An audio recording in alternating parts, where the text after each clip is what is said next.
Welcome to the Pillars of Self-Esteem. Unlocking Your True Potential Through Self-Worth, presented by Mindful Literary. Self-esteem is the foundation upon which we build our lives, influencing every aspect from our personal relationships to our professional achievements. This audiobook is your guide to understanding, nurturing, and strengthening this vital part of yourself. In the Pillars of Self-Esteem, we explore practical strategies for overcoming self-doubt, building resilience, and fostering positive relationships. Each chapter offers insights and tools designed to help you cultivate a strong sense of self-worth, empowering you to unlock your true potential. Join us on this transformative journey as we delve into the core principles of self-esteem, learn to embrace our unique qualities, and harness the power of self-compassion and growth. Whether you're seeking to improve your self-image, enhance your relationships, or simply understand yourself better, this audiobook provides the guidance and inspiration you need. Let's embark on this journey together, exploring the pillars that support a healthy, confident, and fulfilling life. Chapter 1. The Foundation of Self-Esteem. Understanding the concept of self-esteem. Self-esteem is one of those elusive elements that we all talk about but rarely fully grasp. In my younger years, I often conflated it with confidence, believing that as long as I appeared sure of myself, my self-esteem would follow suit. But self-esteem runs much deeper. It's the very foundation on which we build our sense of worth.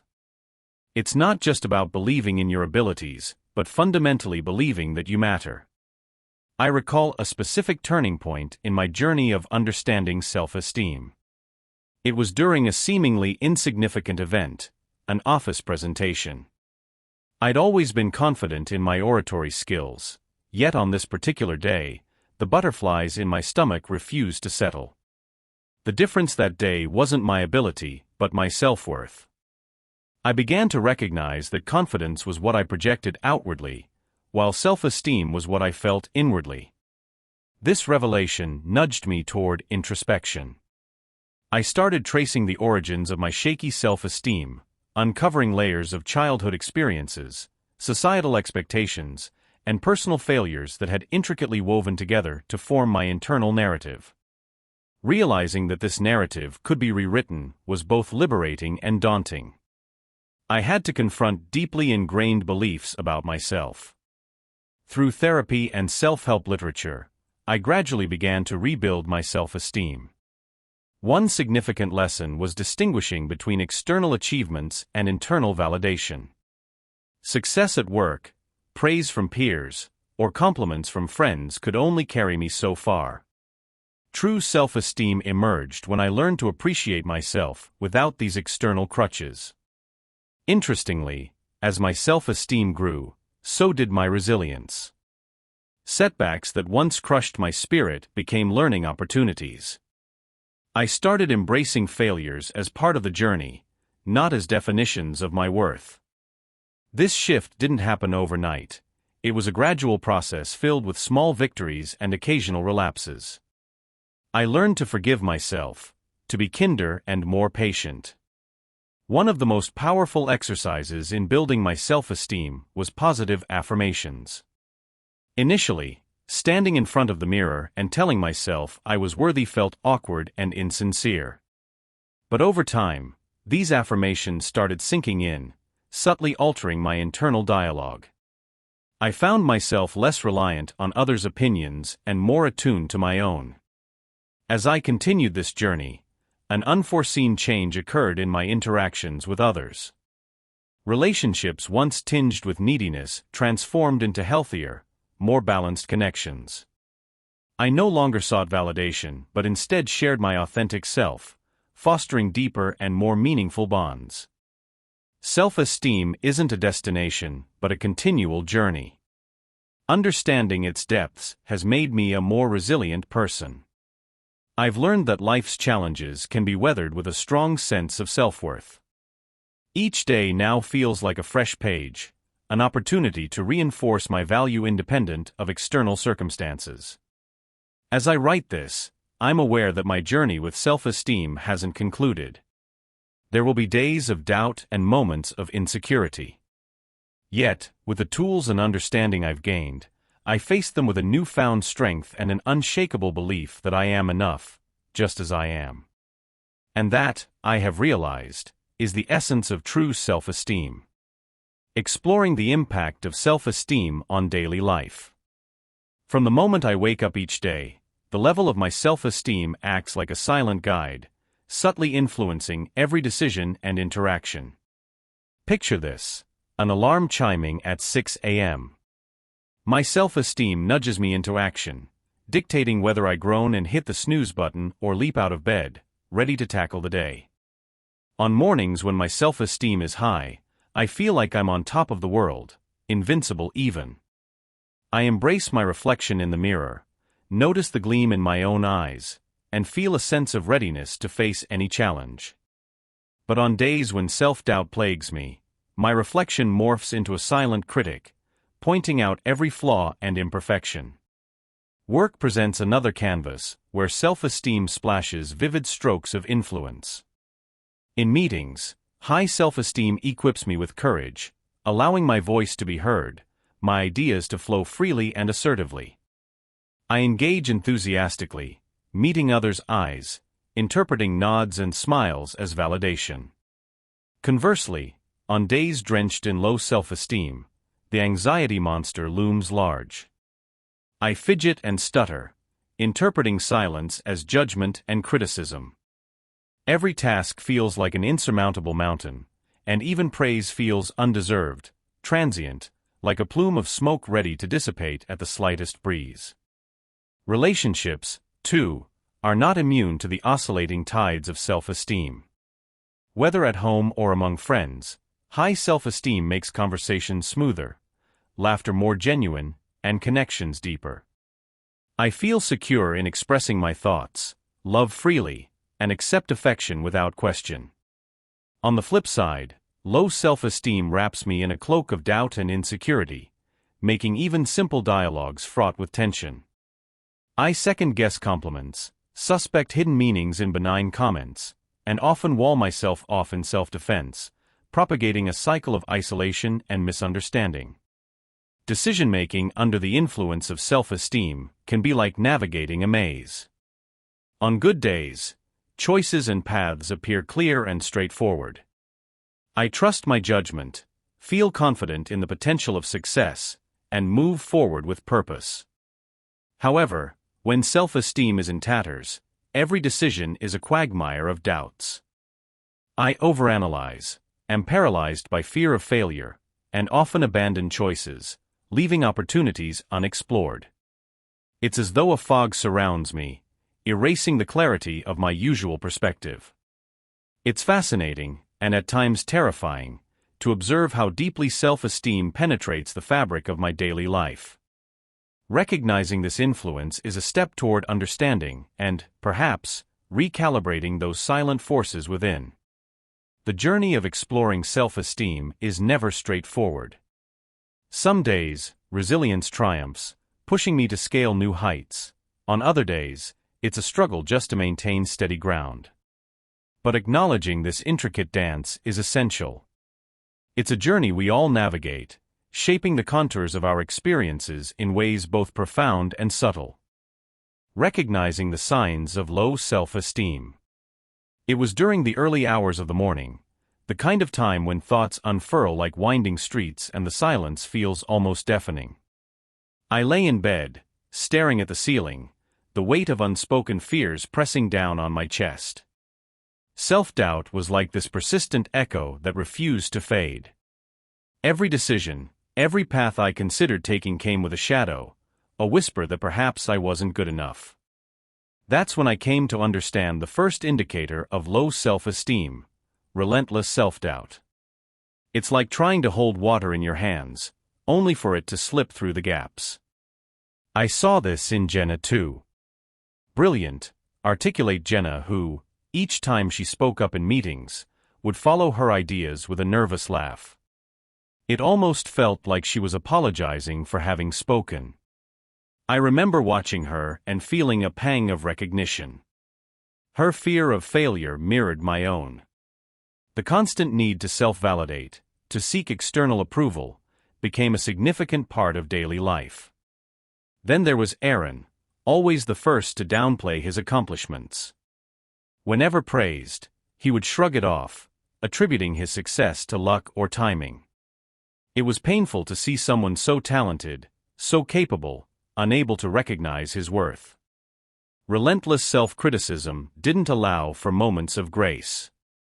It made every achievement seem like a fluke and every mistake a confirmation of inner inadequacies. This reflection of myself in others was stark, like looking in a mirror and seeing not just my face but my flaws magnified. I began to wonder, how did we reach this point where we belittled our own journeys?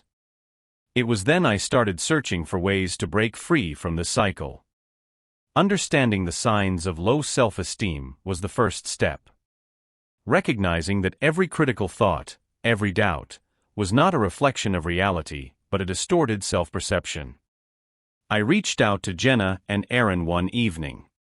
Over coffee, we shared our stories, the fears, the doubts, the incessant self-criticism. Our conversation was a revelation, a shared burden lifting off our shoulders. We found solace in each other's experiences, and through that, we began to lay the groundwork for resilience. Identifying these signs in ourselves allowed us to take the first steps toward self-compassion. It wasn't an overnight transformation, but each day, the grip of low self-esteem loosened a little. We learned to celebrate small victories, to speak kindly to ourselves, and to challenge the inner critic. It was a journey, often fraught with setbacks, but one that promised growth. Understanding and recognizing the signs of low self-esteem are crucial. They are the first steps on the path to healing. As I sit back and reflect on those early morning thoughts, I realize the importance of self-awareness. It's the foundation upon which we can build a stronger, more compassionate self. For anyone navigating this journey, know that recognizing these signs is not a defeat but the beginning of reclaiming your true worth. Chapter 2. Learning to Love Yourself. Embracing Your Uniqueness. Growing up, I was always the odd one out. Not just in my family, but also among friends and at school. I had a peculiar affinity for things others found boring or weird. While my classmates idolized rock stars and movie heroes, I found solace in crafting intricate dollhouses and engaging in lengthy conversations with my imaginary friends. It wasn't until later in life that I realized these oddities were the essence of my uniqueness, and that embracing them was the key to unlocking my true self. I remember a time in high school when our art teacher assigned a self-portrait project. While others drew themselves in trendy outfits or exaggerated their most admired features, I went a different route. I painted myself with vibrant, swirling colors representing my moods and emotions rather than physical attributes. The initial reactions were mixed. Some giggled, others were bewildered. But, as Mrs. Thompson praised my courage to deviate from the norm, I felt a sense of pride and acceptance creeping in. Over the years, I've met numerous individuals who have wrestled with their own quirks, trying desperately to fit into molds that were never meant for them. There was Cecilia, a brilliant engineer who loved ballet but never pursued it because she felt it was impractical. Then, there was Jeremy, whose passion for poetry was overshadowed by his need to conform to his family's expectations of becoming a lawyer. Each had a spark, a brilliance, that was dimmed by their reluctance to embrace what set them apart. One profound encounter still stands out. I met Eliza at a community workshop. She was soft-spoken, her eyes barely meeting anyone else's. During a group activity, when asked to share something unique about ourselves, she revealed her talent for playing the theremin, an ethereal instrument rarely heard of, let alone mastered. When we urged her for a demonstration, the room was filled with hauntingly beautiful melodies. That was the moment Eliza's essence burst forth, showing us the magic that lay within her. Embracing your uniqueness is not just about showcasing talents, it's about accepting every facet of yourself, even those parts that seem unconventional or misunderstood. It's about standing tall and claiming your identity, without apology or regret. When you celebrate your individuality, you send out a beacon of authenticity that attracts genuine connections and opportunities aligned with your truest self. Over time, I've come to see that my intricate dollhouses and conversations with imaginary friends were stepping stones to becoming a storyteller, crafting worlds and characters that resonate with readers. There's a certain empowerment that comes with recognizing and owning your uniqueness. It boosts self-esteem and gives life a richer, more authentic flavor. The apprehension of showing the world who you truly are can be overwhelming, but the rewards are immeasurable. Imagine a world where everyone embraces their uniqueness. The richness of diversity would be unparalleled, leading to a society where innovation, creativity, and genuine connections thrive. It starts with each one of us making the conscious choice to love and celebrate our true selves. So, I urge you, delve deep into yourself, find those quirks, those passions, the idiosyncrasies that make you, you. Wear them with pride. It's not just about standing out, it's about thriving, fulfilling your purpose, and inspiring others to do the same. It begins with embracing your uniqueness. Practicing self-compassion. I often found myself caught in a cycle of relentless self-criticism. It was a habit ingrained so deeply that I barely noticed the toll it was taking on my emotional and mental well-being. One day, a close friend pointed it out. "You'd never talk to me the way you talk to yourself," she said. Her words struck me harder than I expected, and it was in that moment I realized the essence of self-compassion. Starting with something as simple as treating myself with the same kindness I would extend to a friend was revolutionary. Yet, it wasn't easy. There was a myriad of old habits to unlearn and new ones to cultivate. The first step was acknowledging that it was okay, even necessary, to be kind to myself. I began with small affirmations, gentle reminders to treat myself with care, especially on days when everything seemed to go wrong. One technique that significantly helped was the self-compassion break. Whenever I felt a wave of self-criticism rise within me, I would pause and take a deep breath. I would then remind myself that struggling and making mistakes are part of the shared human experience. Everyone feels this way sometimes, I would say. This small act of acknowledgement created space for me to be gentler with myself. Another approach that worked was journaling. I began writing down my critical thoughts and then rephrasing them from a compassionate perspective. For instance, if I wrote, "I'm such a failure for missing that deadline," I would counter it with, "It's okay to miss a deadline occasionally. It doesn't define my worth." Over time, this practice transformed my inner dialogue into one that was more encouraging and supportive. I also found that physical acts of kindness towards myself made a difference. Simple things like ensuring I got enough sleep, eating nourishing foods, and taking short walks when feeling overwhelmed were acts of self-care that spoke volumes to my subconscious mind. Treating my body with respect reinforced the notion that I deserved compassion in every aspect of my life.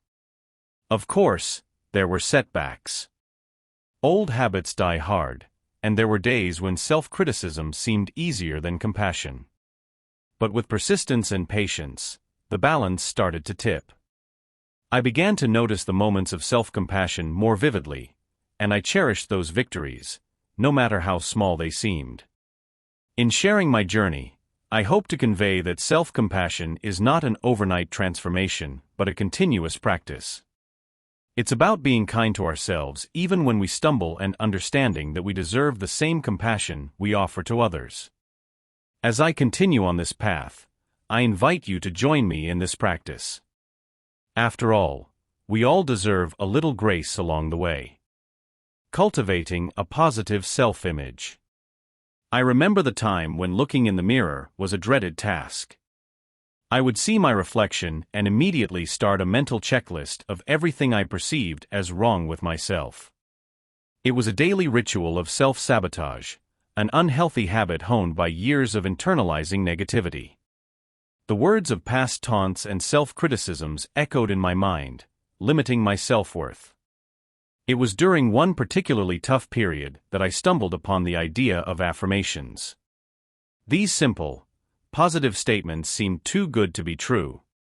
I am enough, I am worthy, I am capable, they all sounded like fluff, phrases you read on a motivational poster. However, I was at a point where I was willing to try anything to escape the spiral of self-loathing.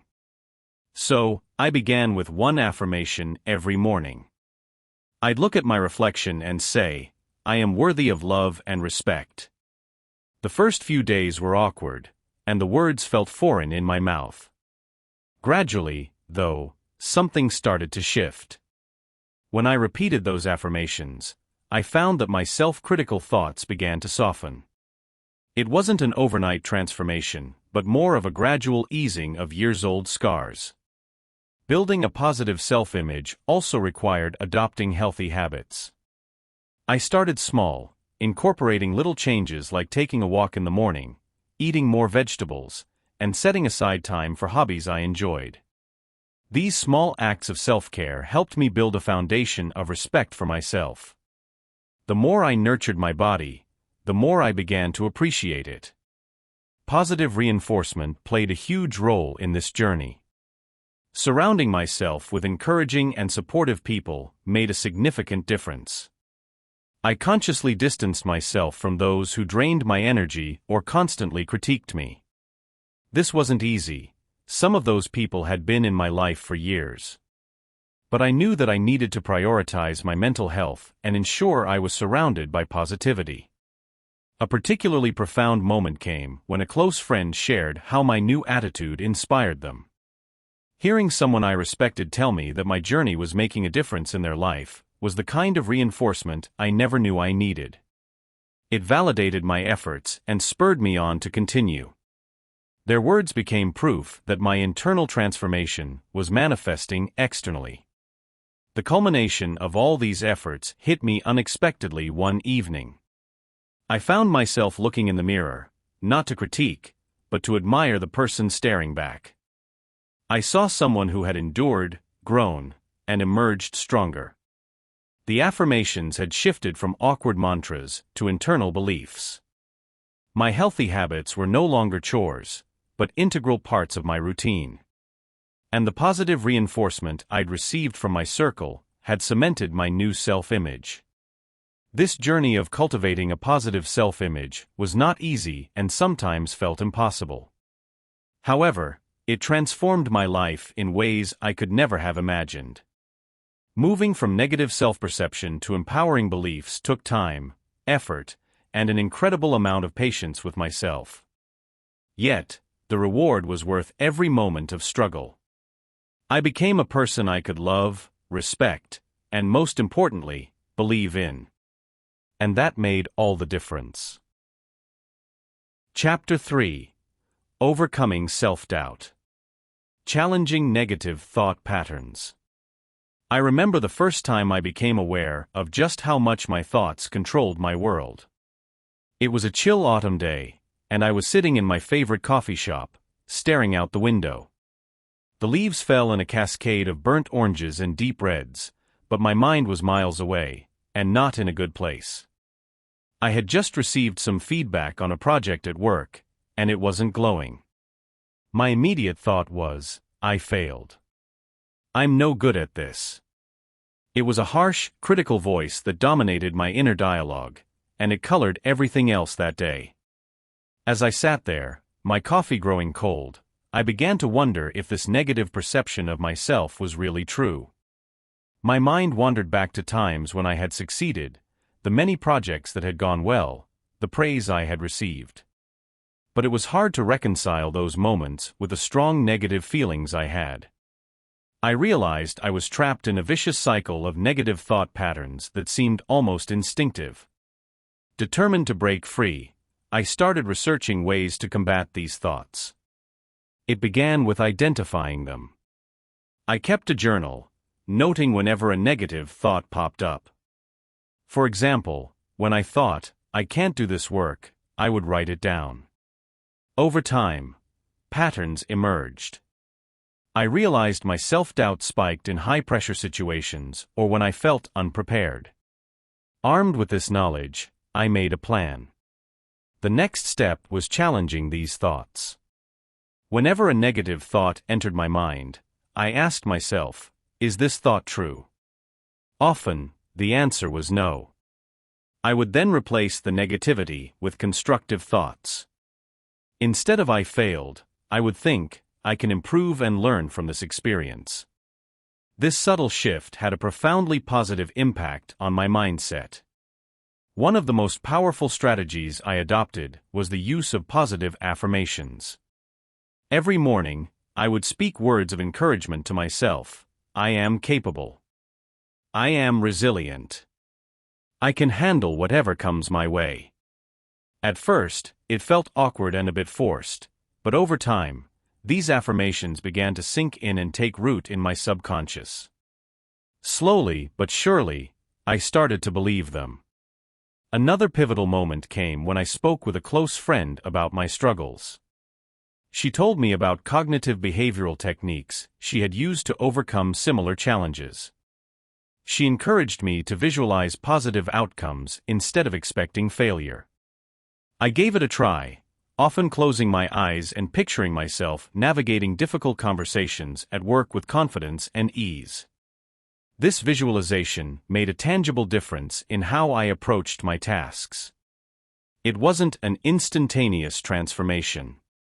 Some days, my old patterns would rear their ugly heads, but I had developed tools to fight back. Over time, I noticed changes not only in my mindset, but also in my behavior. I took on new projects with more enthusiasm and less fear. I sought feedback as a tool for growth rather than a judgment of my worth. These changes began to reinforce my new, more positive thought patterns. Reflecting back, it's clear that identifying and combating negative thought patterns is an ongoing journey. But with persistence and the right strategies, it's entirely possible to replace negativity with constructive thinking. It has certainly made my world a brighter, more hopeful place. And if I can do it, I firmly believe that anyone can.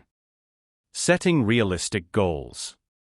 When I first decided to set a goal, I had a grand vision of achieving something monumental within an impossibly short time. Like many, I was spurred on by enthusiasm and a desire to succeed. However, my ambitions were not just high, they were impractical. As the days turned into weeks, the once glowing embers of my excitement began to fade. I found myself discouraged, unable to reach the lofty heights I had envisioned, leading to a significant blow to my self-esteem. It was during a particularly gloomy morning that I stumbled across an old journal while cleaning out my study. Flipping through its pages, I saw an entry from years ago where I had noted small, sensible goals I had set for myself. Run a mile without stopping, I had written, along with, complete a 30-day reading challenge. These goals seemed trivial now, but I remembered the immense satisfaction of ticking them off my list. It struck me then that my previous success wasn't due to the grandeur of my goals, but because they were achievable.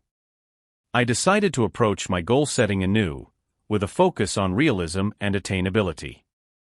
Instead of aiming to write a novel in a month, I started with writing a chapter a week. Breaking my goals into smaller, manageable tasks provided me with a clear path forward and a sense of direction. Before I knew it, I found myself looking forward to these smaller victories. Achieving these modest goals gave me a profound sense of accomplishment. The burst of confidence I felt upon completing each task started building on itself, creating a momentum that motivated me to pursue even more. Each completed goal was a testament to my ability to succeed, a boost to my self-esteem that no grand, unmet ambition could ever provide. This process taught me an invaluable lesson about the importance of setting realistic goals. It's not about lowering expectations, but rather about understanding one's limits and potential. There's a unique power in acknowledging where you are and building from there. With each achieved goal, no matter how small, confidence flourishes and self-esteem strengthens, creating a foundation for even greater achievements.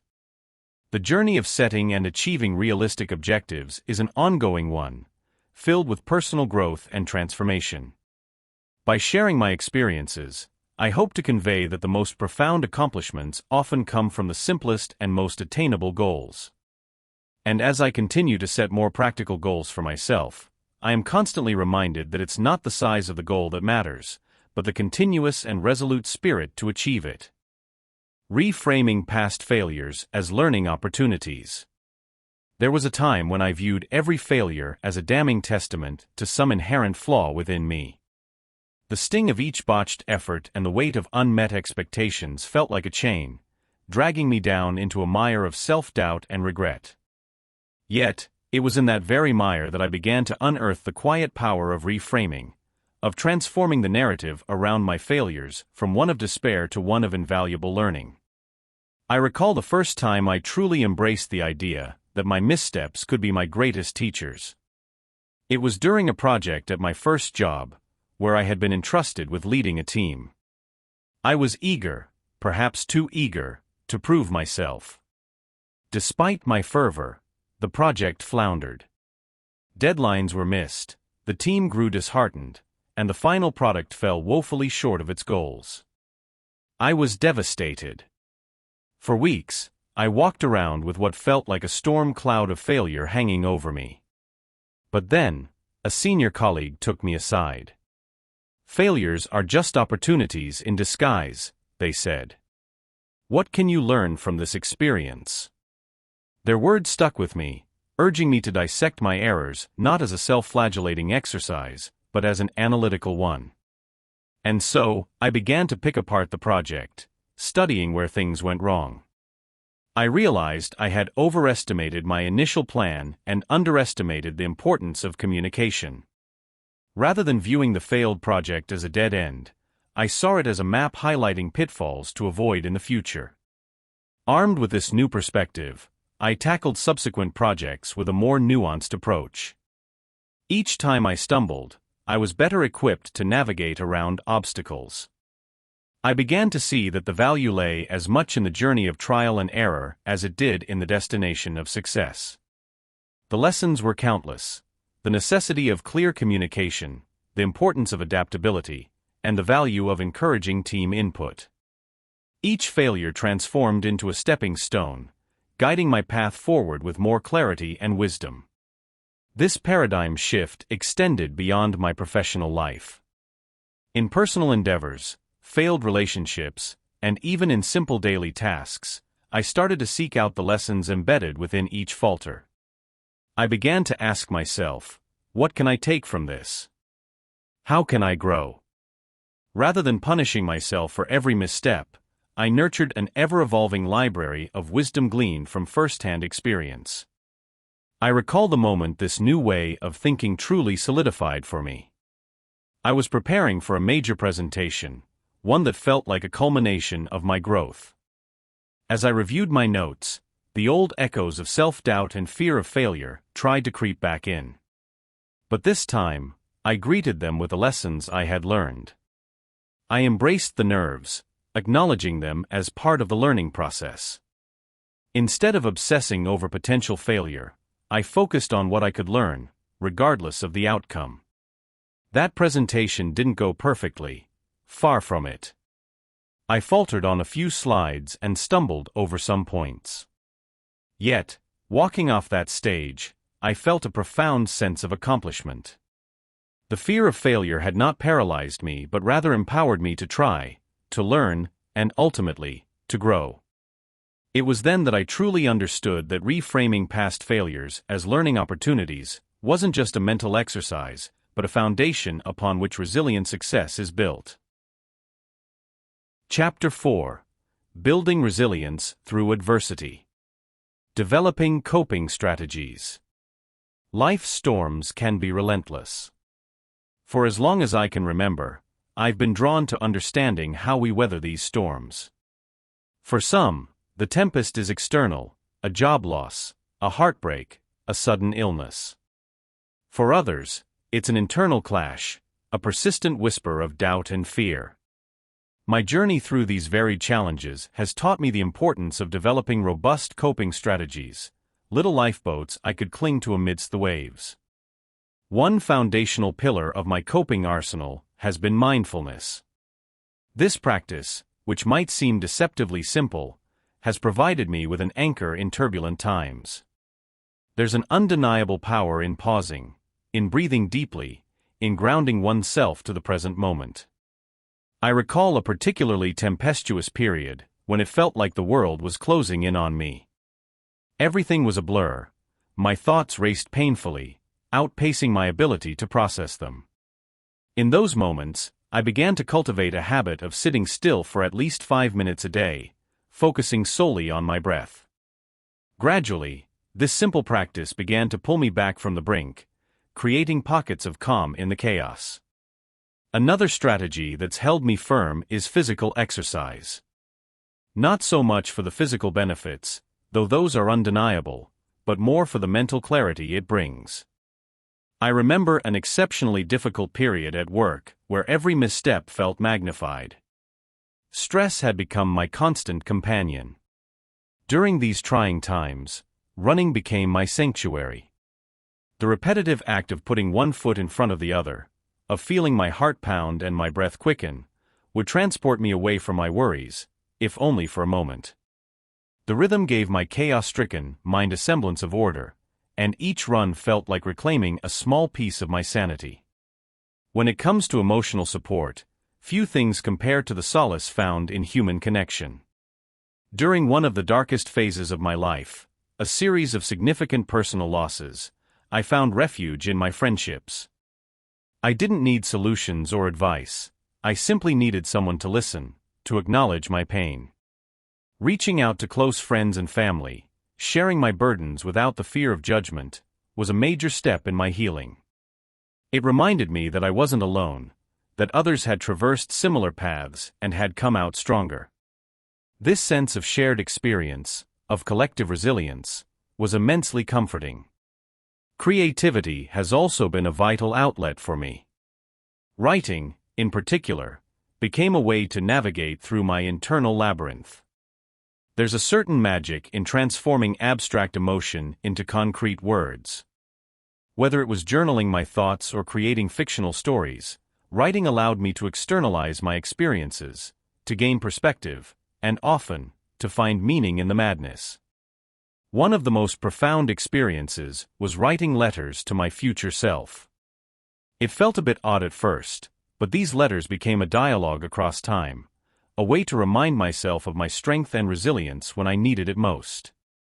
Lastly, embracing vulnerability has been a powerful coping mechanism. For the longest time, I believed that to cope meant to be unyielding, to present a facade of strength at all costs. However, I've come to understand that true resilience comes from acknowledging our fragility. During moments of profound struggle, allowing myself to cry, to grieve, to be utterly human, has been strangely liberating. It's a process of self-acceptance, of understanding that it's okay to stumble and fall, and that each stumble is an opportunity to rise again, often stronger and wiser. Each of these strategies has played a unique role in helping me navigate life's challenges. They are not one-size-fits-all solutions, but rather tools that can be adapted to fit the contours of each individual's journey. In sharing these, my hope is to offer a semblance of light, a set of guiding stars for anyone adrift in their own stormy seas. Because at the heart of resilience is the understanding that we are all weathering the tempest together, and with the right strategies, we can find our way home. Finding strength in vulnerability. It was an unseasonably warm autumn evening when I first learned the delicate art of embracing vulnerability. I'd always prided myself on my strength, both physical and emotional. I had built these towering walls around me, intricately designed to protect my heart from any possible harm. But these walls, I would soon discover, were not only keeping the pain out, but also the joy. My coffee date with Laura had been rescheduled 3 times. Each time, I had come up with a different excuse to avoid it. I wasn't ready to confront the parts of myself she would inevitably see. After all, Laura had a way of looking at you that made you feel inexorably seen. That day, I finally ran out of excuses. I arrived at the quaint little cafe with a hollow feeling in my stomach, something I hadn't experienced in years. "You look nervous," Laura said, not bothering to sugarcoat her observation. There was no judgment in her eyes, just curiosity and, unexpectedly, compassion. I felt a strange comfort in that, a flicker of warmth that probed at the ice encasing my heart. I deflected her comment with a forced laugh, but Laura, ever perceptive, wasn't diverted. "You know, you don't always have to be strong," she said softly, her words hanging heavily in the air between us. I felt a lump in my throat, a foreign sensation that made me want to bolt out of the cafe. But I stayed. Something in her tone urged me to remain seated and just listen. "I've always viewed vulnerability as a weakness," I admitted, my voice barely above a whisper. It was the first time I had articulated this belief out loud, a truth that had shaped so many of my decisions and relationships. Laura nodded as if she had expected this, her eyes never leaving mine. She shared her own stories of fragility, moments when she had allowed herself to be vulnerable, only to discover a hidden well of strength she hadn't known existed. It was then that I began to understand the paradox. By exposing our innermost fears and insecurities, we not only connect deeper with others, but also unlock a resilience that can only be found at our most transparent. Intrigued and slightly emboldened, I decided to test this newfound understanding. I opened up about my father's sudden death 5 years ago, an event I had buried so deeply that even mentioning it felt like tearing open an old wound. To my astonishment, Laura listened with a tenderness that made each word a bit easier to utter. A catharsis swept over me, a release that felt both terrifying and exhilarating. The more I shared, the lighter I felt. There was no ridicule, no pity in Laura's response, just an empathetic understanding that made the unbearable, bearable. I began to sense an unfamiliar but welcome feeling building within me: self-esteem. There was a strength in my vulnerability, a newfound respect for the parts of me I had long shunned away. As the sun dipped below the horizon, casting long shadows through the cafe windows, a sense of peace settled over me. The ice around my heart had melted away, replaced by an open warmth that was both unnerving and invigorating. Leaving the cafe that evening, I felt an undeniable shift within me, a strength that emerged not from the walls I had built, but from the courage to let them down. This journey was far from over, but I had taken the first crucial step. I had learned that vulnerability wasn't my enemy, but an ally in disguise, leading me toward deeper connections and a stronger sense of self-worth. And in that realization, I found an unexpected, paradoxical power, one that only the brave dare to embrace. Seeking support from others. It started with an overwhelming sense of isolation. The walls of my apartment seemed to close in a little tighter each day. For someone who'd always prided themselves on independence, the crushing weight of loneliness was a surprising enemy. I'd always believed that leaning on others was a sign of weakness. Little did I know, this belief was about to be profoundly challenged. My family was the first to notice something was amiss. My sister called one evening, her voice a blend of concern and affection. "You sound different," she said, and there was something comforting in her ability to just know. I hesitated before admitting that I felt lost. Her response was swift and reassuring. "Come home for a while," she said, "let's talk this through." Reluctantly, I agreed, packing my bags with a heaviness I couldn't shake. That weekend at home was a revelation. Sitting in the kitchen, surrounded by the smell of freshly baked bread, my family's support enveloped me like a warm blanket. They didn't offer miraculous solutions, but their presence, their listening, was immensely powerful. I realized that asking for help wasn't a sign of failure, it was a courageous step towards healing. Encouraged by my family, I took the daunting step to confide in my friends as well. Over coffee, I opened up about my struggles. The warmth in their eyes and their shared stories of personal battles made me feel less alone. It was in these small moments that I found an unspoken pact of mutual support. They didn't see me as weak. They saw me as courageous for sharing. But perhaps the most transformative experience came when I sought professional help. Walking into the therapist's office felt like walking into the unknown. Yet, it was here, in this space of non-judgment, that I unpacked years of bottled-up emotions. The therapist's tools and perspectives enabled me to see my life through a new lens. It wasn't easy. There were tears and difficult realizations. But each session left me feeling lighter, more understood. As I reflect back on this journey, I see a pattern emerging. Each step of seeking support, whether from family, friends, or professionals, required a courage that I had underestimated. It has been a journey of recognizing that strength lies not in solitary resilience, but in the ability to embrace vulnerability. What I've learned is that leaning on others isn't a sign of fragility, but an acknowledgement of our interconnected human experience. It takes immense strength to say, "I need your support." And in accepting this truth, I discovered a deeper, unbreakable resilience within myself. It is a lesson that reshaped my understanding of strength, showing me that true courage lies in our ability to connect, share, and seek help when we need it most. Chapter 5. Nurturing Positive Relationships. Recognizing Toxic Relationships. The realization dawned on me one rainy afternoon as I sat at my kitchen table, staring into my steaming cup of tea. My phone buzzed incessantly on the counter, each notification a jarring intrusion into my thoughts. I'd been through this routine countless times, but that day something shifted inside me. It was as though a fog was lifting, revealing the hard, uncomfortable truth. I was entangled in relationships that were slowly corroding my self-esteem. It wasn't that the signs were subtle. In hindsight, they were glaringly obvious. The constant criticisms disguised as jokes, the casual disregard for my feelings, the manipulative guilt trips, it had all become a toxic symphony that played on repeat. Yet, I had clung to these interactions, convincing myself that I was overreacting, that I was too sensitive. The reality, however, was that I had been conditioned to accept these harmful patterns as normal.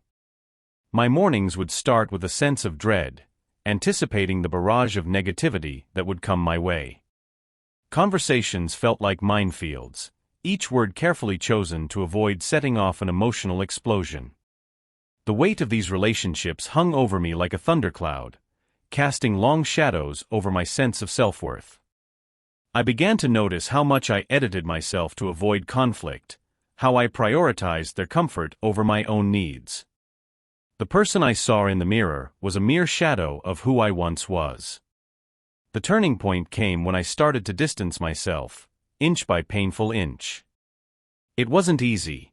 The toxic ties were deeply embedded in my life. But I knew that in order to reclaim my self-esteem, I had to make this change.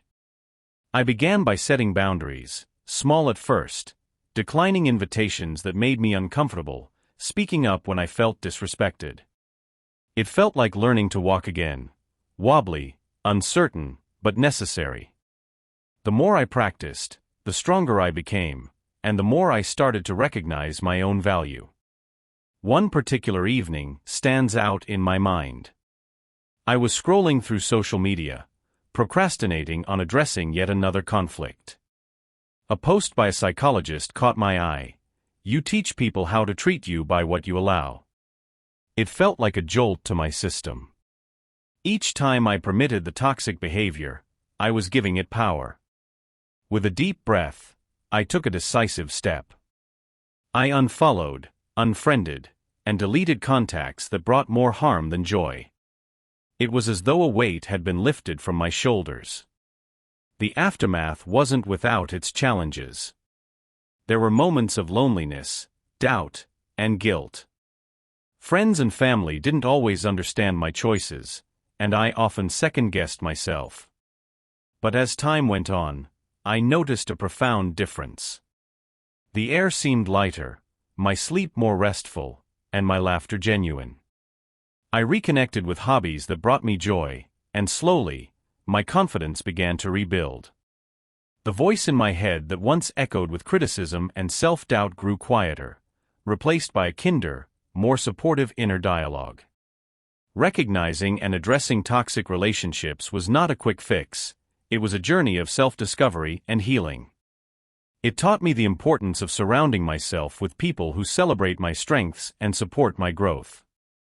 My journey is ongoing, a continuous process of learning and unlearning.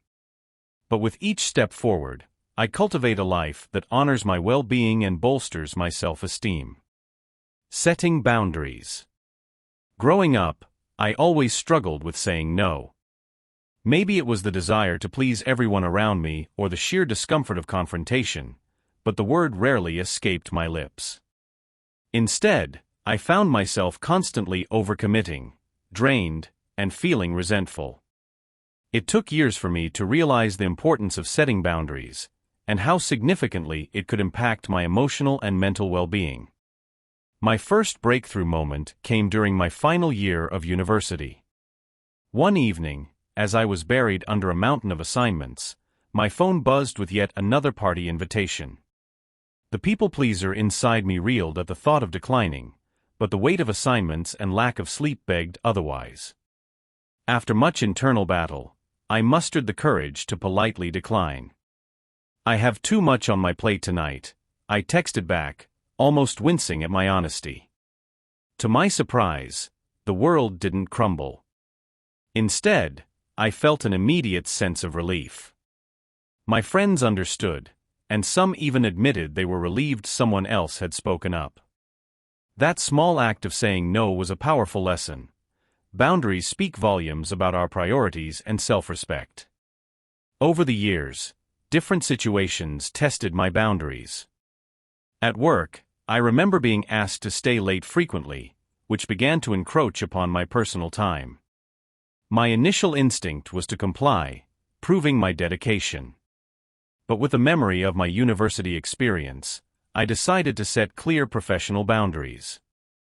I approached my supervisor and explained that while I was committed, I also needed personal time to recharge. This candid conversation led to a more balanced workload and an unspoken respect for my limits. Friendships, too, underwent transformations. With some friends, boundaries were met with understanding and strengthened our bond. With others, resistance surfaced, making it evident that our relationship was contingent on my perpetual availability. This revelation was painful but necessary. Healthy boundaries clarified who truly valued and respected me. Family dynamics posed the most challenging scenarios. Growing up in a close-knit family, any mention of boundaries was often mistaken as detachment. But with patience and consistent communication, I illustrated that boundaries were not walls, but rather markings of mutual respect. Over time, my family appreciated the balance, understanding that I was more present and engaged when my personal space and needs were acknowledged. Setting boundaries has been a continuous journey of self-awareness and courage. Each time I stand up for my needs, I reclaim a piece of my well-being. It's empowering to know that boundaries, while sometimes difficult to establish, only fortify our relationships and personal integrity. As I sit here now, reflecting on my experiences, I realize that boundaries are more than just a practice. They're a testament to our self-worth. They remind us and the world around us that our time, energy, and emotions are valuable. And in cherishing them, we craft a life that truly honors our essence. Surrounding yourself with a supportive network. It was a cold Tuesday morning when I realized that something had to change. For too long, I'd been trying to go it alone, thinking that true strength meant never asking for help.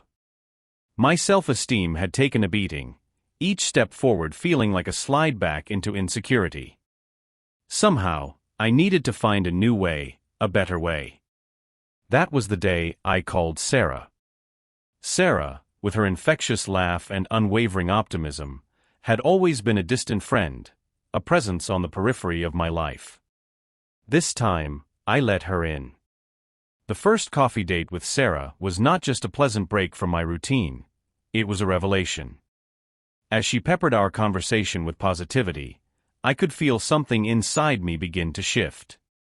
Her encouragement was like sunlight breaking through dark clouds, warming the cold corners of my self-doubt. It amazed me how her genuine belief in my abilities made me believe in myself. Soon, Sarah introduced me to her circle of friends, a group of equally supportive and inspiring individuals. Being a part of this new network was nothing short of transformative. The positivity was infectious, and the support, unwavering. When I shared my fears and ambitions, instead of skepticism, I was met with uplifting comments and constructive advice. Each interaction felt like a piece of a puzzle falling into place, helping to construct a more confident and resilient version of myself. Through their eyes, I began to see my true potential. The tension between my old self, a person plagued by self-doubt, and this new, emerging self was palpable. Could I hold on to this newfound confidence, or would I revert to old habits? The turning point came unexpectedly, during one of my lowest moments. A project at work had gone disastrously wrong, and the old me would have spiraled into self-criticism. But this time, I reached out to Sarah and the others. Their support was immediate and resolute. They didn't just lift my spirits, they provided practical advice to navigate the situation. The experience solidified a crucial lesson. Surrounding myself with a positive support network had been a game changer. It wasn't just about having people to lean on during tough times. It was about having a chorus of voices that helped me to see my worth and potential, even when I couldn't. Looking back, I can see how pivotal that first step of reaching out had been. It became clear that true strength isn't about standing alone. It's about standing strong together. Chapter 6. Embracing Personal Growth. Stepping out of your comfort zone. It all started on a typical Wednesday afternoon, when I received an unexpected email. The subject line boldly read "Invitation to speak at the Global Leaders Conference." My heart began to race as I clicked to read the details. Public speaking had always been my greatest fear. The mere thought of standing before a large audience, all eyes on me, was paralyzing. But there it was, an opportunity to face my fear head-on and step out of the comfort zone I had so carefully crafted over the years. I couldn't shake off the feeling of dread as the conference date approached. I spent countless nights rehearsing my speech in front of the mirror, trying to convince myself that I could do this. Deep down, I knew this was not just about delivering a talk. It was about challenging myself, breaking free from self-imposed limitations, and proving that I could rise to the occasion. The days blurred together in a haze of anxiety and anticipation, each one bringing me closer to what felt like an inevitable performance on the gallows. Finally, the day arrived. As I stood backstage, waiting to be called, my legs felt like jelly, and my hands trembled uncontrollably. I could hear the muffled sounds of the audience through the thick curtain, and it took all my strength to keep my thoughts from spiraling into panic.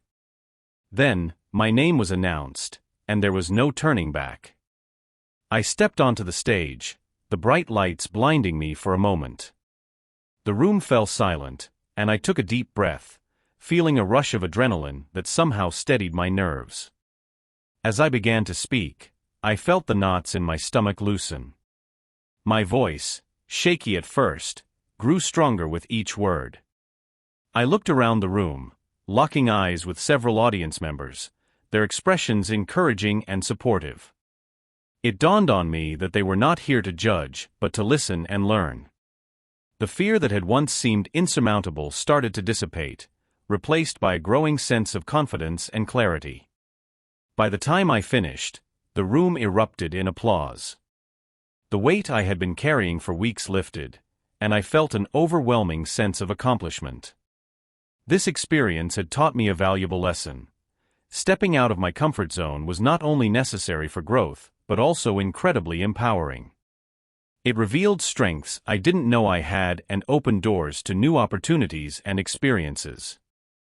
I left the stage with a newfound belief in myself and a readiness to tackle future challenges with the same courage and determination. Reflecting on this journey, I realized that the path to growth is often paved with discomfort and fear. But it is through confronting these challenges that we discover our true potential and build the resilience needed to navigate life's uncertainties. Each step outside our comfort zone, whether big or small, brings us closer to becoming the best version of ourselves. Continual self-improvement. For as long as I can remember, I've felt the continual rush of wanting to improve myself, like a river that never ceases its flow. My journey of self-esteem has been anything but linear.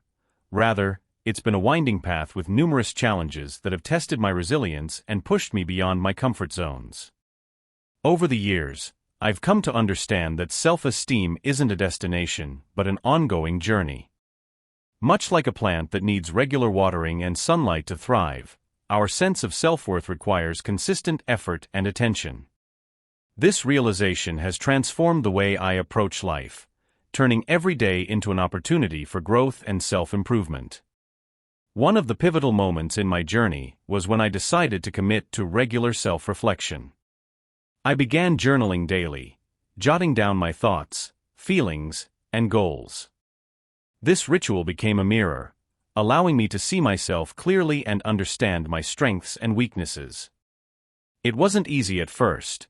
Confronting my deepest insecurities often left me feeling vulnerable. But in facing these fears, I discovered a newfound courage that empowered me to take actionable steps towards self-improvement. A significant part of this process involved setting small, achievable goals. I started with simple tasks, such as reading for 30 minutes each day or practicing mindfulness for 5 minutes before bed. These tiny victories accumulated over time, gradually boosting my confidence and reinforcing my belief in my ability to grow. Each accomplishment, no matter how minor, became a building block in the foundation of my self-esteem. But it wasn't just about achieving goals, it was also about embracing failures.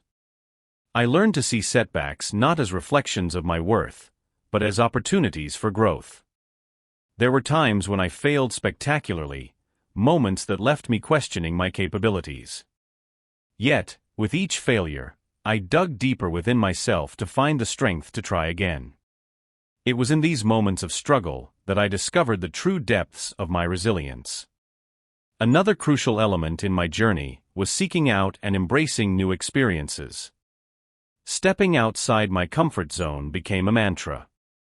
Whether it was taking up a new hobby, traveling to unfamiliar places, or simply striking up a conversation with a stranger, these experiences broadened my horizons and enriched my understanding of myself and the world around me. Each new adventure added a layer of complexity to my self-esteem, making it more robust and multifaceted. As I continued to evolve, I also realized the importance of surrounding myself with positive influences. I sought out mentors, friends, and communities that uplifted and inspired me.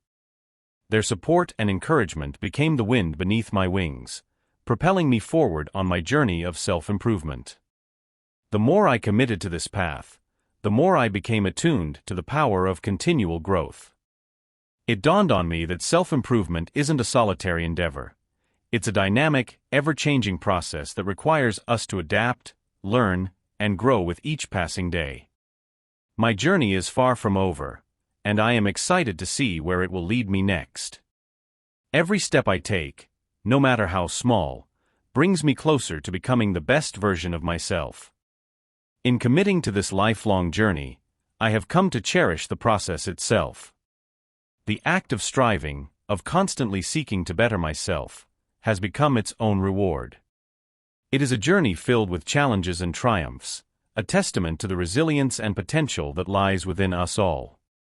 As I continue to walk this path, I remind myself that self-esteem is not a fixed state but a vibrant, evolving tapestry woven from the threads of our experiences, efforts, and aspirations. And in this continual act of becoming, I find a profound sense of purpose and fulfillment. Taking ownership of your life.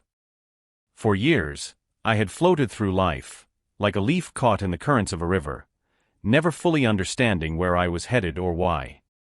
Every setback, every failure, was a result of external forces beyond my control, or so I convinced myself. It was easier that way, easier than looking in the mirror and admitting my own complicity. The illusion of powerlessness was comfortable, but it was a comfort that shackled me, held me back from my true potential. The turning point came when I attended a seminar on self-improvement. The speaker's words pierced through my fog of excuses and denial. He talked about accountability, about taking ownership of your actions, and how that could transform not just your life, but your very soul. It was like he had been speaking directly to me, shining a glaring spotlight on my self-imposed limitations. I felt exposed, raw, but undeniably awakened. I decided, then and there, that I would start taking ownership of my life. The first step was taking responsibility for my past actions, acknowledging my mistakes instead of brushing them off. This wasn't about self-flagellation. No, it was about learning. I combed through my experiences, dissecting each misstep not to wallow, but to understand. The failed relationships, the missed opportunities, the half-hearted attempts at personal growth, each one taught me something valuable when viewed through the lens of ownership. I began to see patterns of behavior, destructive habits that I could now consciously choose to change. As the days turned into weeks, and weeks into months, a sense of empowerment grew within me. For the first time, I felt truly in charge of my destiny. My mornings no longer started with dread, but with a sense of purpose. I set realistic goals, took concrete actions, and held myself accountable. There were setbacks, of course, but now they were challenges to overcome, not insurmountable obstacles dictated by fate. Taking ownership of my life did more than just change my perspective, it bolstered my self-esteem. I began to trust myself, to believe that I could navigate whatever life threw my way. The mental shift had a tangible impact on my reality. Opportunities one had previously been blind to revealed themselves, and I seized them with both hands. My relationships improved as I became more reliable, more present, not just to others, but to myself. I stopped being a passive participant in my own life story and became its author. As I sit here today, reflecting on this transformative journey, I recognize that taking ownership is a continual process. It's not a one-time decision but a daily commitment to be accountable, to be self-reflective, and to act with intention. Each moment presents a choice, to drift or to steer. Each choice brings its own set of challenges, but also its own rewards. The path isn't always smooth, but the destination is one of immeasurable growth and fulfillment. Chapter 7. Practicing Self-Care. Prioritizing Mental and Emotional Well-Being. The moment I realized my mental and emotional well-being needed attention was a bit surreal. There I was, in my mid-30s, juggling responsibilities left and right, work, family, friends, and community. It felt like I was in a constant race against time, yet never truly moving forward. One late evening, as I sat at my desk, staring blankly at a report I needed to finish, a wave of exhaustion washed over me. Not the physical kind, but a deep, soul-crushing fatigue that made my chest tighten and my head spin. It was an awakening point that made me question where I was heading and, most importantly, how I was feeling. I grew up in a family where mental health was often overlooked. We fostered resilience and strength, but there was little room for vulnerability. My father would always say, "Push through it. You're stronger than this," whenever I expressed any sign of weakness. While this mindset helped me persevere through many challenges, it didn't equip me to handle emotional turbulence. Ignoring my feelings had become second nature to me, but now, it was apparent that my emotional bank was overdrawn. Recognizing the signs wasn't enough. I needed to make a conscious decision to prioritize my well-being. One of my closest friends, Emily, was the first to notice the change in me. We met at a cafe one Saturday morning, and she took one look at me and said, "You look like you've seen a ghost." I laughed it off initially, but she pressed on. Emily had been through her own battle with mental health and understood the signs. Her openness about her struggles and the steps she took to recover had always been inspiring, but now, her story became a guiding light for me. She shared how she started seeing a therapist, practicing mindfulness, and setting healthy boundaries. "It's not selfish to take care of yourself," she told me gently. "In fact, it's the most responsible thing you can do." It was easier said than done, though. Taking time for myself felt indulgent and self-centered. But Emily's words stuck with me. I decided to try therapy. The first session was nerve-wracking. Walking into that room felt like admitting defeat. However, my therapist, Dr. Reynolds, created a welcoming space. She listened as I poured out my struggles and insecurities. It was like unclogging a dam. Once the words started flowing, there was no stopping them. Over the next few weeks, Dr. Reynolds helped me delve deeper into the root of my issues. She taught me coping mechanisms, and gradually, the fog began to lift. Mindfulness became another cornerstone of my journey towards well-being.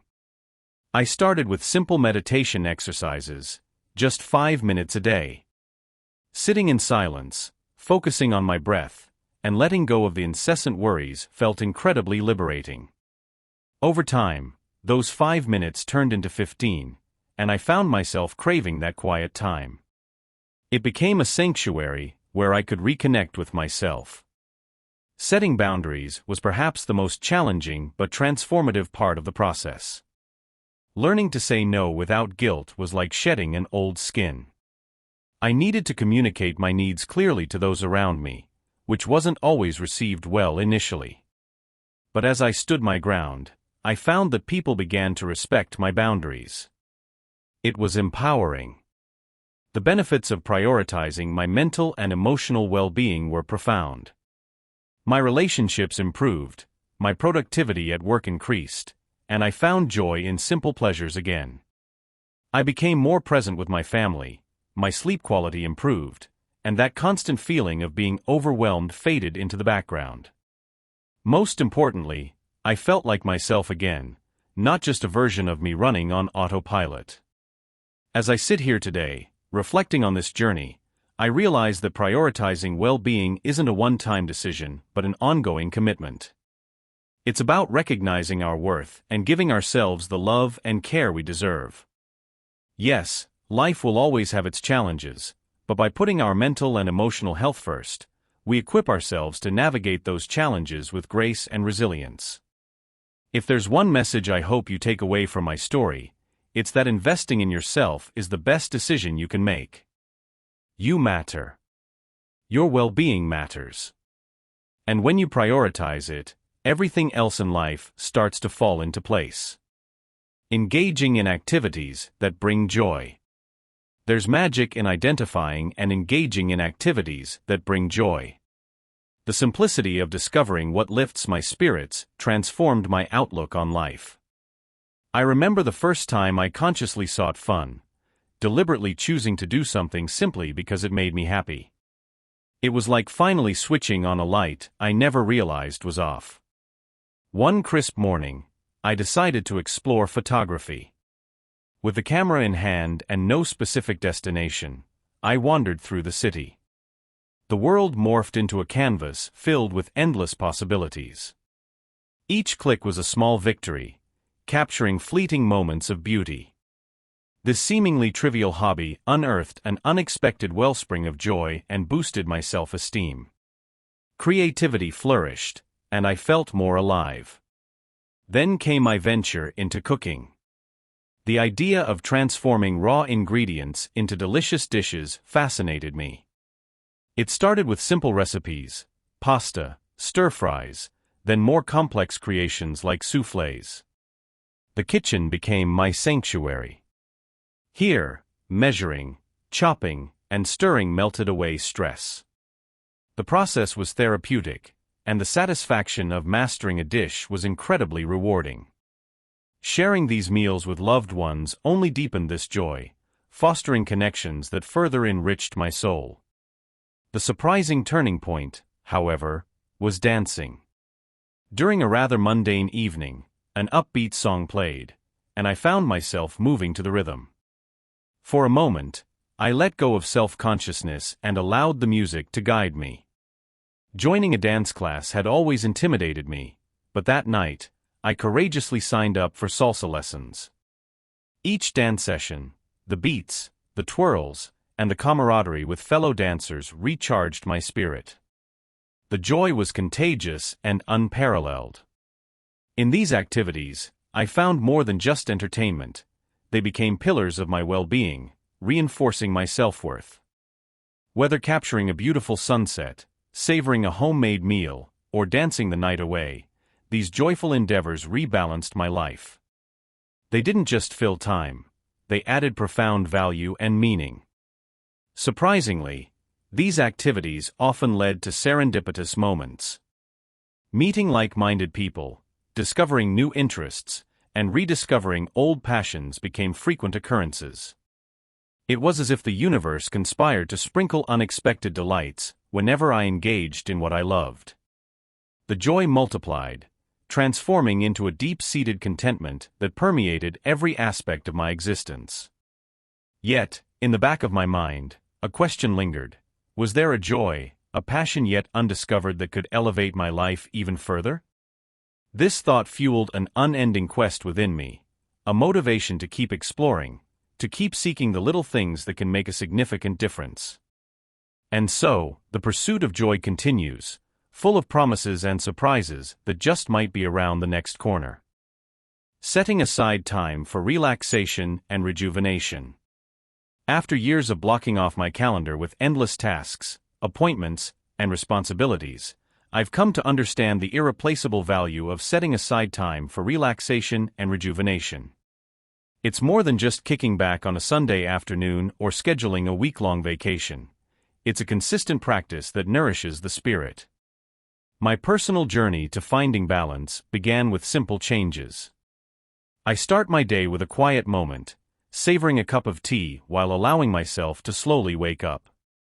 These early minutes of solitude have become a sacred ritual, signaling to my mind that it's okay to take things one step at a time. That single act has shifted my entire morning, making it more about calm preparation than scrambling to meet deadlines. Incorporating downtime doesn't stop at morning tea. Throughout my workday, I've learned to implement microbreaks. Every couple of hours, I step away from my desk, stretch, and take a brief walk. These pauses might seem insignificant, but they collectively combat the stress and mental fatigue that accumulate over the hours. My productivity has surprisingly increased, showcasing that a well-rested mind indeed works more efficiently. Evenings are reserved for deeper rejuvenation. I indulge in activities that restore my energy and spirit. Reading has always been my escape, immersing myself in worlds crafted by words. Sometimes, I light candles and draw a warm bath, letting the water wash away the day's troubles. Such seemingly small luxuries carry immense weight in the grand scheme of mental health. Weekends offer a wider spectrum of relaxation. Whether it's hiking through the woods, feeling the crunch of leaves underfoot, or practicing mindfulness through yoga, I anchor my weekends with time spent in nature and movement. These activities ground me, reminding me of the simple beauty life holds outside of screens and schedules. Yet, as with any habit, maintaining a relaxation routine isn't without its hurdles. There are days when the to-do list seems endless, and I falter, prioritizing tasks over self-care. The challenge lies not in the act of setting aside time, but in valuing it fiercely, understanding that relaxation and rejuvenation are non-negotiable. It's a lesson I relearn constantly, rewarding myself with the peace that accompanies true balance. Through this commitment, I've experienced a profound shift in my mental and emotional well-being. The equilibrium I've achieved is not perfection but a harmonious dance between work and rest, activity and stillness. It's a personal pact to honor my needs, fostering resilience and joy in every facet of life. As I prepare to close my journal for the night, savoring the final moments of today's tranquility, a sense of eager anticipation fills me. I look forward to tomorrow's quiet tea, the brief pauses that punctuate my day, and the comforting rituals that await in the evening. This is the art of unwinding, an ongoing, evolving practice that propels me forward, one cherished moment at a time. Chapter 8. Empowering Your Inner Voice. Silencing the Inner Critic. The first time I became aware of my inner critic, I was standing in front of the mirror, scrutinizing every inch of my face. "You're not good enough," it whispered. "No one's ever going to take you seriously." I remember feeling a lump of dread in my stomach, my confidence evaporating like mist under a blazing sun. Back then, I didn't know this voice was just one angle of my own self. I thought it was the definitive verdict on who I was. Over the years, I've learned to recognize this voice not as a source of truth, but as a distorted echo of past insecurities and fears. I began by naming my inner critic. For some reason, calling it Nina made it less intimidating. Whenever Nina started her litany of negativity, I'd address her directly. "Thank you, Nina, for your concern, but I've got this covered." This small act of personifying and then conversing with my inner critic created an essential distance between my true self and Nina's false judgments. One effective technique I've used to silence Nina is to cultivate mindfulness. When Nina starts to whisper, or shout, her disapproval, I take a few moments to breathe deeply and ground myself in the present. Often, I find that Nina's voice gets louder when I'm anxious about the future or regretting the past.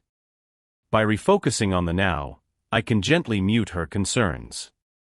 It's not about ignoring the inner critic completely, but acknowledging her presence without letting her control the narrative. Another powerful method has been the practice of positive affirmations. Every morning, I write down 3 things I appreciate about myself or 3 accomplishments I'm proud of. At first, it felt awkward, even superficial. But over time, these affirmations have started to drown out Nina's voice.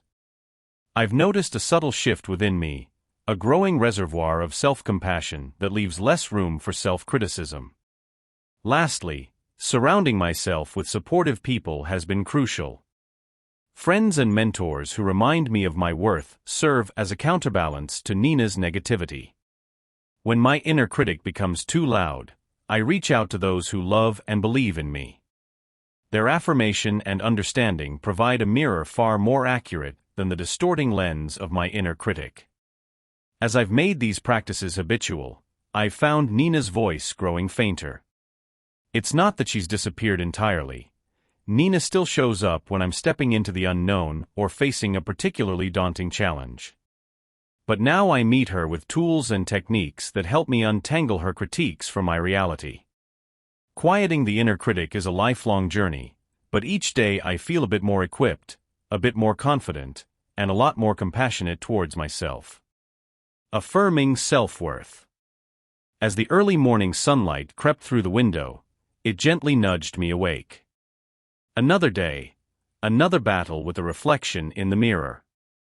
I used to avoid mirrors, fearful of the critical thoughts that would flood my mind. But today, I decided to embrace a different approach. I stood there, gazing at my own image, and whispered, "You are enough." At first, the words felt foreign on my tongue, almost like a lie I couldn't quite believe. I had read countless books and articles about the power of affirmations and positive self-talk, yet implementing those words felt intimidating. However, something inside me yearned for change, for an escape from the relentless cycle of self-doubt and insecurity. With a deep breath, I mustered the courage to say it again, louder this time, "You are enough." Each morning became a ritual, a promise to myself that I would affirm my worth. And slowly, ever so slowly, a shift began to occur. The words that felt like a forced script started to mold into a comforting truth. Weeks passed, and during those monotonous commutes to work, I filled my mind with positive affirmations. You are capable. You are deserving of love. You matter. These words became my silent companions, offering solace in moments of doubt. They were like tiny seeds, planted in the fertile soil of my mind, and gradually, they began to sprout. One day, I sat down with my journal and decided to reflect on my progress. Looking back, I could see how these affirmations had woven into the tapestry of my daily life. My interactions with others felt lighter, more genuine. I noticed that I no longer sought validation from external sources as fervently as I used to. The quiet belief in my own worth became a steady beacon, guiding me through turbulent waters. One remarkable experience stood out vividly in my memory. It was an ordinary day at work, but this time, I found myself in a meeting room surrounded by colleagues. Doubt threatened to creep in, but I took a moment to affirm, "You have valuable insights to share." To my surprise, I spoke up with confidence, offering suggestions that were not only acknowledged but praised. The feeling of contributing, of being seen and heard, was nothing short of transformative. The true power of affirmations lies not in their immediate impact, but in their cumulative effect. They are whispers of kindness that drown out the cynical voices that we often internalize. They act as a soothing balm, healing old wounds and nurturing a resilient sense of self-worth. As I lay down that night, I realized something profound. Affirming self-worth is not a one-time act but a continuous journey. It is a commitment to oneself, a promise to nurture the seeds of self-esteem with patience and love. And with each affirmation, I felt a step closer to embracing the person I was always meant to be.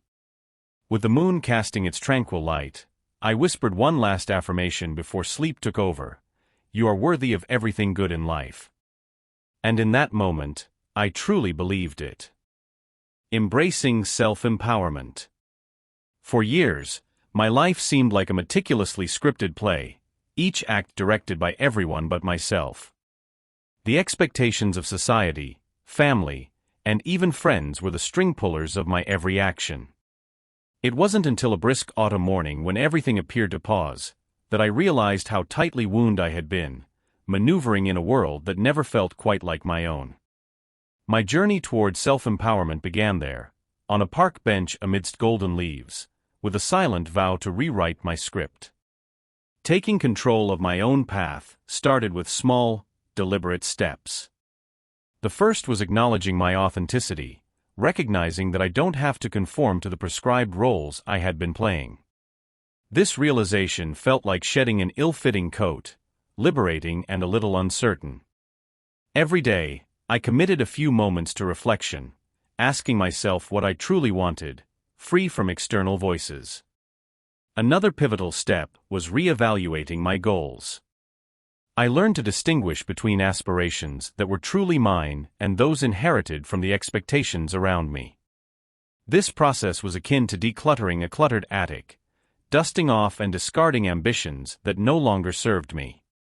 I found joy in pursuits that resonated with my core, which in return began to rejuvenate my spirit. One day, emboldened by a newfound sense of self, I decided to confront the naysayers, the internal ones. Negative self-talk had been my constant companion, a shadow casting doubt on every decision. I began to treat myself with kindness, something revolutionary for someone used to harsh self-criticism. Positive affirmations became my touchstone. Each day started with a reminder of my worth and capability. The next step involved setting boundaries, an act that initially felt daunting but proved to be incredibly empowering. I learned to say no, to prioritize my own well-being over the incessant demands of others. This newfound respect for my time and energy translated into stronger relationships built on mutual respect rather than obligation. Gradually, my external world started reflecting the changes within. I found myself surrounded by people who supported and celebrated my journey. Opportunities aligned with my authentic desires began to present themselves.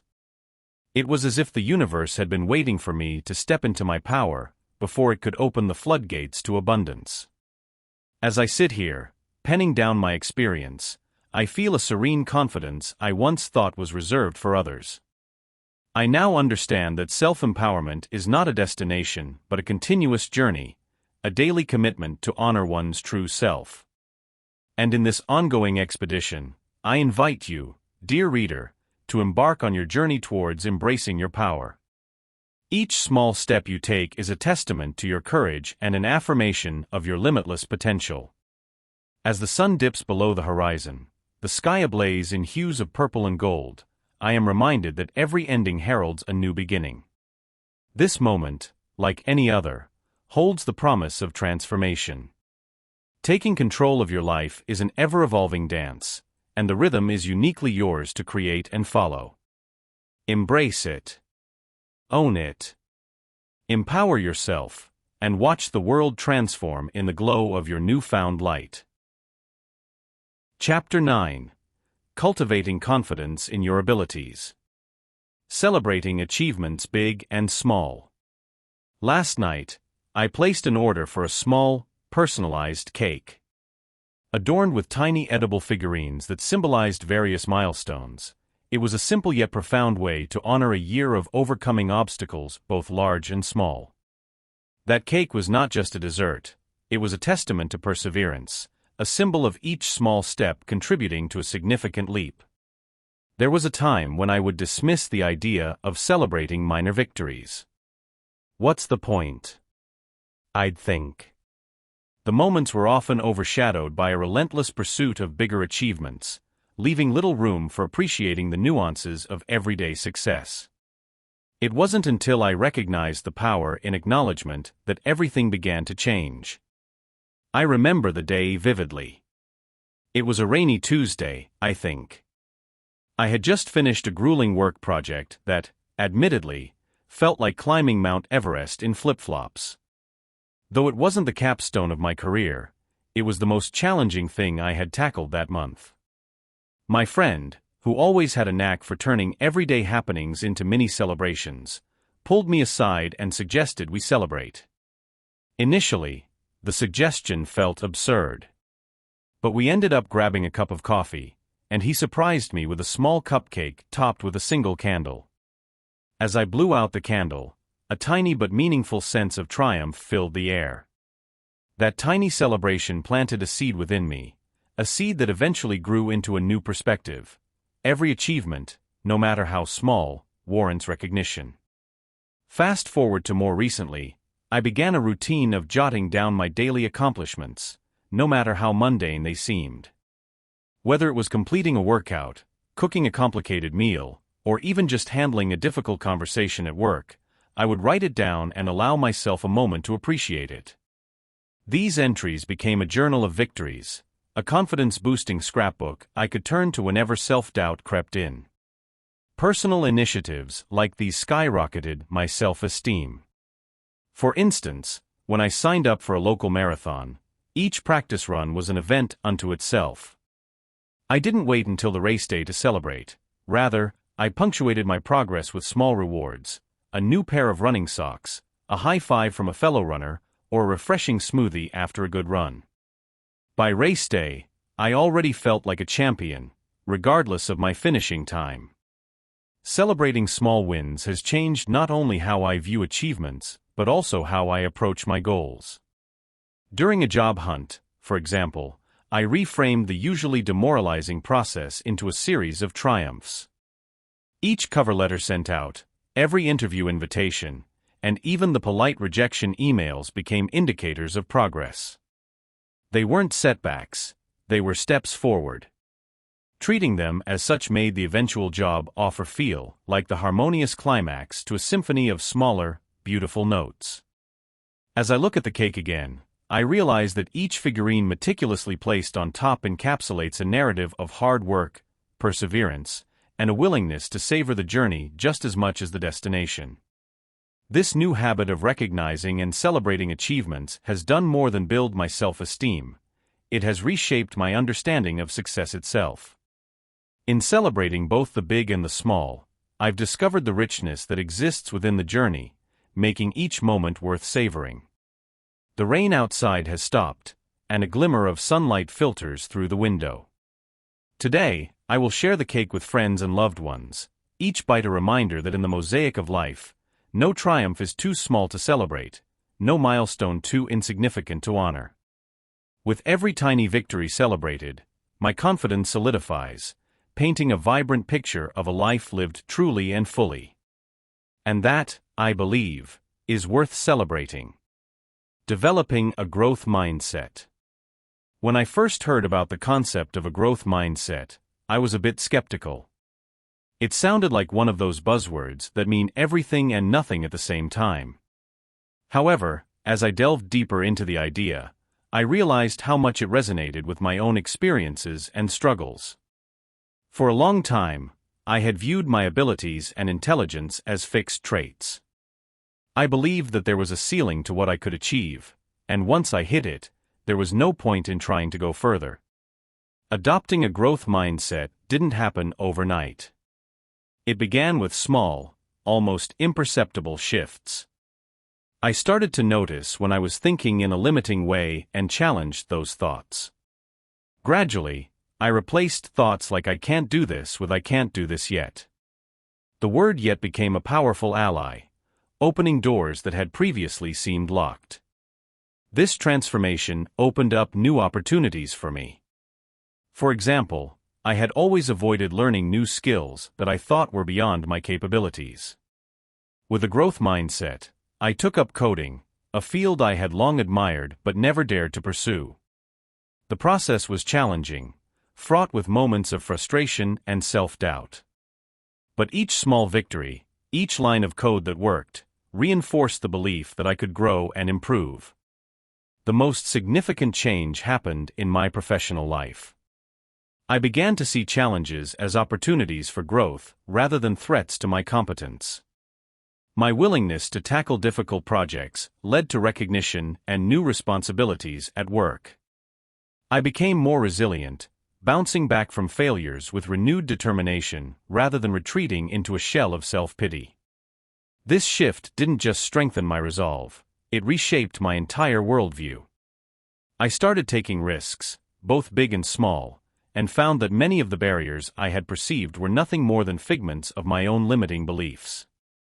For the first time, I felt genuinely excited about the future, confident in my ability to adapt and thrive no matter what came my way. As I reflect on this journey, I'm struck by how much adopting a growth mindset has enriched my life. It's not just about achieving more, it's about becoming someone who is unafraid to strive, to fail, and to learn.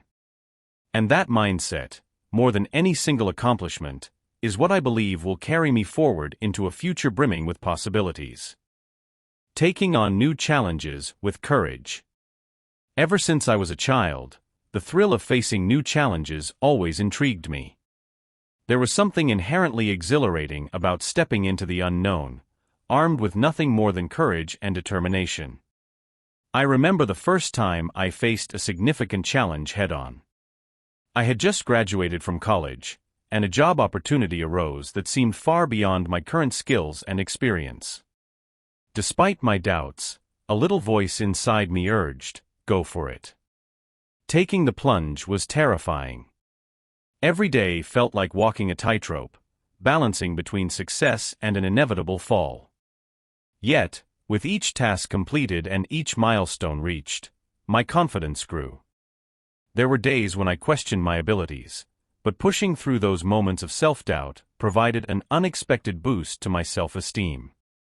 The courage to continue in spite of fear became a powerful force in my life. Years down the line, another opportunity knocked at my door, this time with higher stakes. I was offered the chance to lead a project that would either elevate my career or expose me to failure. Memories of past challenges whispered reassurances, and I knew that facing this head-on was not only necessary, but would once again propel me to new heights.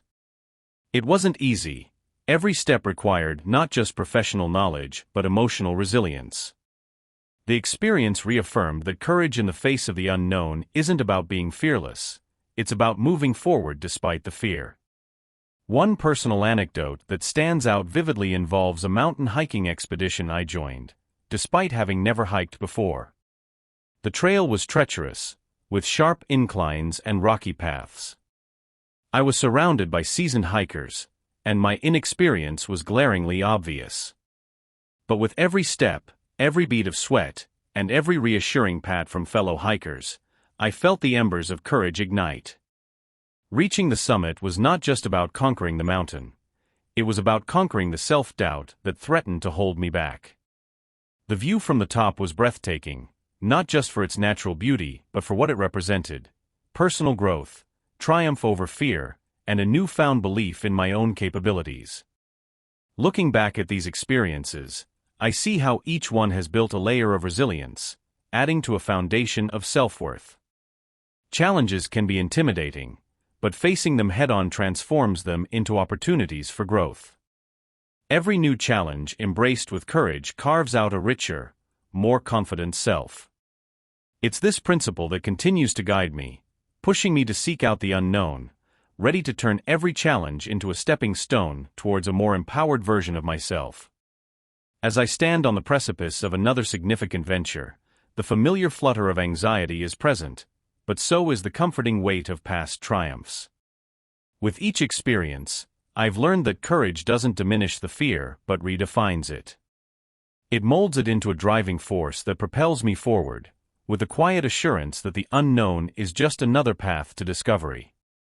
This time, as I take the leap, I do so with the unshakable belief in my ability to grow, adapt, and thrive. Chapter 10. Harnessing the Power of Visualization. Setting and manifesting personal goals. Have you ever felt like you're floating through life without a clear direction? I used to feel that way, too. It wasn't until I started setting personal goals that my life began to take shape in a way that felt meaningful to me. Goal setting isn't just about making a to-do list. It's about envisioning the future you want and then taking deliberate steps to make that vision a reality. It all began during a particularly rough patch in my life. I remember feeling like I was in a fog, unable to see 2 steps ahead. That's when I stumbled upon the power of setting goals. The concept seemed so simple, yet profoundly impactful. I grabbed a journal and started jotting down what I wanted out of life, no matter how far-fetched those dreams seemed. Writing down my goals gave them a kind of validity and made them feel attainable. One technique that has worked wonders for me is visualization. Every morning, I spend a few minutes picturing what achieving my goals would look and feel like. It might sound a bit whimsical, but this practice does wonders for my motivation.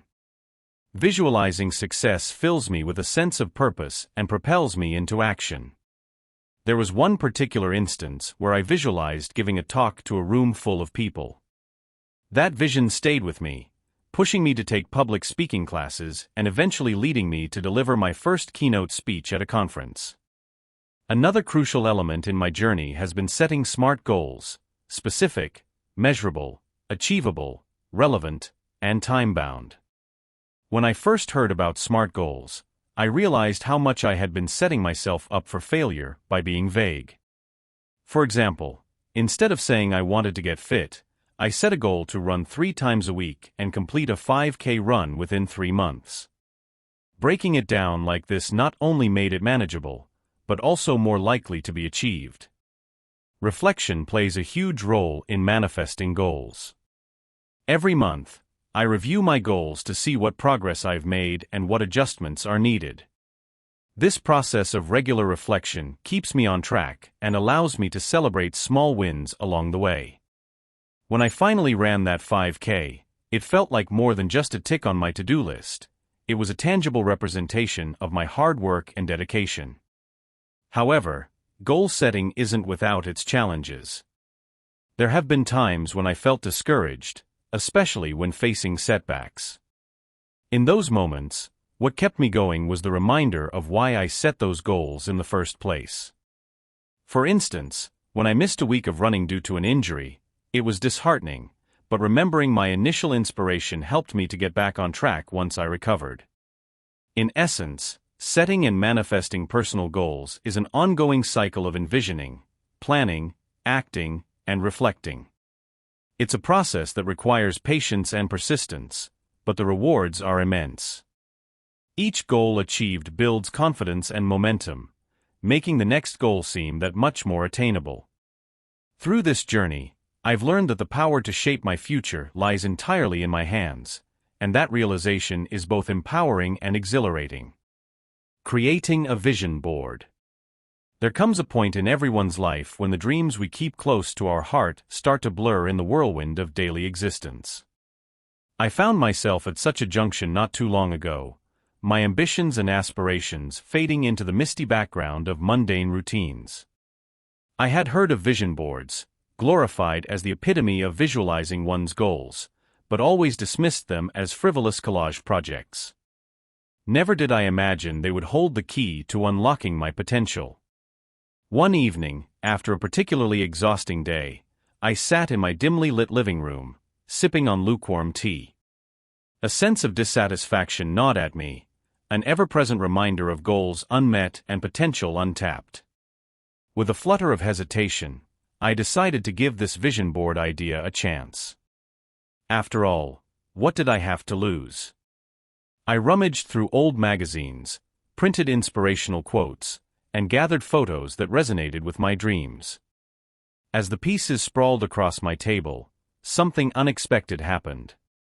The act of sorting through images and words forced me to articulate my desires clearly. With each cutout and every snippet of text, I was carving out a tangible representation of my future. A sense of purpose started to replace the haze of ambiguity.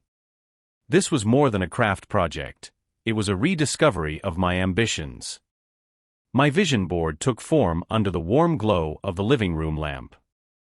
Images of serene beaches, book covers with my name embossed as the author, and words like achievement, gratitude, and growth filled the board. It became a mirror reflecting my innermost desires. The result was not just a colorful board pinned above my desk, but a daily reminder of what I was striving toward. Days turned into weeks, and the transformation was palpable. Each glance at the vision board reignited my motivation. I found myself waking up earlier, my mornings filled with deliberate actions aligned with my dreams. The vision board served as a compass, guiding every decision, every effort, every step I took. During moments of doubt or fatigue, when the weight of uncertainty bore down on me, the vision board stood as a beacon of hope and possibility. It was a silent cheerleader, a mentor in visual form, constantly nudging me forward, urging me to stay the course. My dreams no longer lingered in the periphery, but thrived in the forefront of my consciousness. It was then that I realized the true potency of visualization. It wasn't just about seeing the dreams, it was about living them, breathing them, and allowing them to permeate every facet of existence. The board was a testament to my commitment, a contract with myself to pursue a life I had always envisioned. As the final piece of the puzzle clicked into place, a surge of excitement coursed through me. The vision board was no longer a static display. It was evolving into a dynamic roadmap, one that would adapt and grow with me. And with that, a newfound determination swept over me. This was just the beginning. My journey had only just begun, and the vision board was lighting the path ahead. Utilizing visualization for self-empowerment. It all started when I came across a book that discussed the power of visualization. At first, the concept seemed almost too good to be true, like some kind of modern-day alchemy. Yet, I was curious enough to give it a try. One night, I decided to sit down, close my eyes, and envision what achieving my goals would look like, what it would feel like. As I sank deeper into my thoughts, I could practically touch the manifestations of my dreams, so vivid they appeared. The more I practiced, the more my confidence grew. I began with small, attainable targets, completing daily tasks with newfound efficiency. Each small victory fueled my belief that larger dreams were within reach. Before long, I found myself visualizing far more ambitious goals. I began to picture myself standing in a conference room, confidently presenting my ideas to a captivated audience. The visualization was so detailed that I could even smell the faint scent of coffee lingering in the air, hear the soft buzz of the projector, and feel the smooth surface of the laser pointer in my hand. When the real moment came, it was as if I had already lived it 1,000 times. My nerves melted away, replaced by an unexpected calmness and assurance.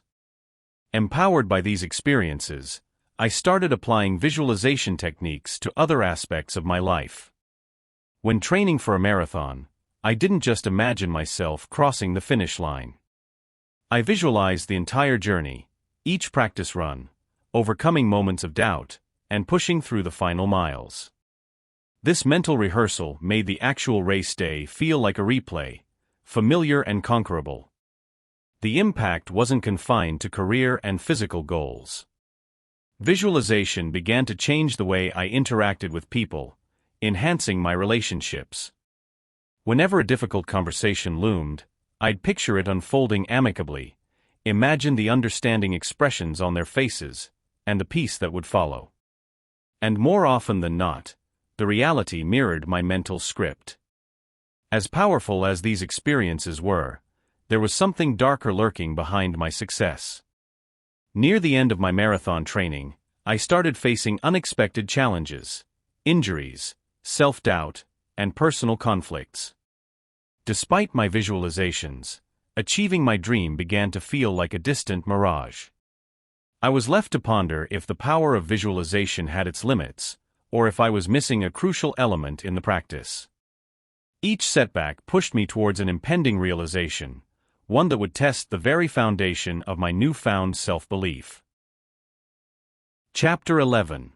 Embracing Vulnerability. Understanding the strength in vulnerability. It's a common misconception that vulnerability equates to weakness. We often associate it with being exposed, defenseless, or fragile. In my own journey, I discovered that the truth is far more nuanced. Vulnerability, as I learned, holds the potential for immense strength and empowerment. I recall a time when I was thrust into a situation that forced me to confront my vulnerabilities head-on. It was during a particularly challenging period at work. Our company was undergoing significant restructuring, and the atmosphere was charged with uncertainty. As a manager, I was expected to keep my team motivated and on course, yet I found myself grappling with my own fears of job security and professional relevance. One day, during a team meeting, I felt an overwhelming urge to share my fears openly. My instinct screamed at me to play it safe, to maintain the facade of control and confidence. But something deeper nudged me to be real, to let my guard down. As the words tumbled out, there was a palpable shift in the room. My colleagues didn't see me as weak.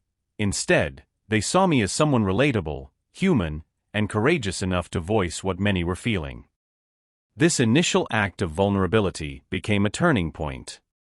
It opened channels of communication and fostered a sense of camaraderie. Other team members started sharing their own concerns and ideas more openly. Together, we navigated through the turbulent times with a renewed sense of unity. My vulnerability had not only empowered me, but had galvanized the entire team. Outside of the professional realm, I experienced the strength of vulnerability in my personal relationships as well. When my mother passed away unexpectedly, the grief was overwhelming. My natural disposition was to withdraw, to maintain a stoic exterior. However, it was through embracing my pain, sharing my sorrow with friends and family, and allowing myself to be supported, that I found the strength to heal. One of the most profound lessons I learned was during a conversation with a close friend. In a moment of deep sadness, I admitted how lost and helpless I felt. Instead of reacting with pity, my friend offered me unwavering support and understanding. That exchange fortified our bond and demonstrated how revealing my vulnerability could lead to deeper, more meaningful connections. Vulnerability isn't about laying bare our weaknesses, it's about allowing ourselves to be seen and understood in our most authentic form. It's about acknowledging our imperfections and fears, and in doing so, discovering the strength that lies within acceptance. In a world that often celebrates invincibility, daring to be vulnerable requires immense courage. Finding strength in vulnerability is a transformative journey. It invites us to embrace our true selves and, in the process, unlocks a reservoir of resilience and empowerment that propels us forward. The realization that it's okay to be imperfect, to seek help, and to connect deeply with others, brings a profound sense of liberation. As you walk your own path, remember that vulnerability is not a sign of weakness but a profound statement of courage. It's an invitation to connect, heal, and grow. Embrace it, and you will unearth a strength that is both empowering and unshakable. Opening up to others. There is a delicate yet profound moment when you decide to open up, to share the hidden corners of yourself with another person. For years, that decision weighed heavily on my shoulders. I used to hide behind layers of sarcasm and casual disinterest, thinking it was safer to keep people at arm's length rather than risk the vulnerability that comes with true openness. But things began to shift, almost imperceptibly at first, and the willingness to peel away those layers grew stronger. It was during a random autumn evening when I found myself sitting across from Sarah, a close friend whom I had known for years but never truly revealed myself to. The conversation was light, draped with the usual banter and shared anecdotes. But then, perhaps sensing an unspoken need, she paused, leaned in slightly, and asked, "Why do you always deflect when it comes to talking about yourself?" The question lingered in the air, unsettling yet compelling. I could have deflected, as I had done countless times before. But caught in her earnest gaze, I found myself drawn toward an unexpected courage. Words began to escape my lips, cautiously at first, as I spoke about the fears I had buried, the dreams I had abandoned, and the vulnerabilities I had locked away. Sarah listened, not with impatience or judgment, but with a quiet understanding that made the vulnerability a little less daunting. This act of sharing, of opening up, was both terrifying and liberating. In that moment, things changed between Sarah and me. Our connection deepened, transforming from mere friendship into something more profound, a bond fortified by mutual understanding and acceptance. The sense of relief was immense, as though I had been carrying a weight for so long that I had almost forgotten its presence until it was lifted. The benefits of being open extended beyond just one relationship. I began to notice a shift in my interactions with others as well. By allowing myself to be seen, I was giving permission for others to do the same. Conversations grew richer, relationships more fulfilling. It was as if living openly created an atmosphere where authenticity thrived, and in that authenticity, deeper connections were born. People resonated with the vulnerability, finding solace in shared human experiences. One of the most unexpected outcomes was how this openness also brought clarity to understanding myself. Articulating my thoughts and feelings provided a mirror that reflected my inner landscape, giving me insights I hadn't grasped before.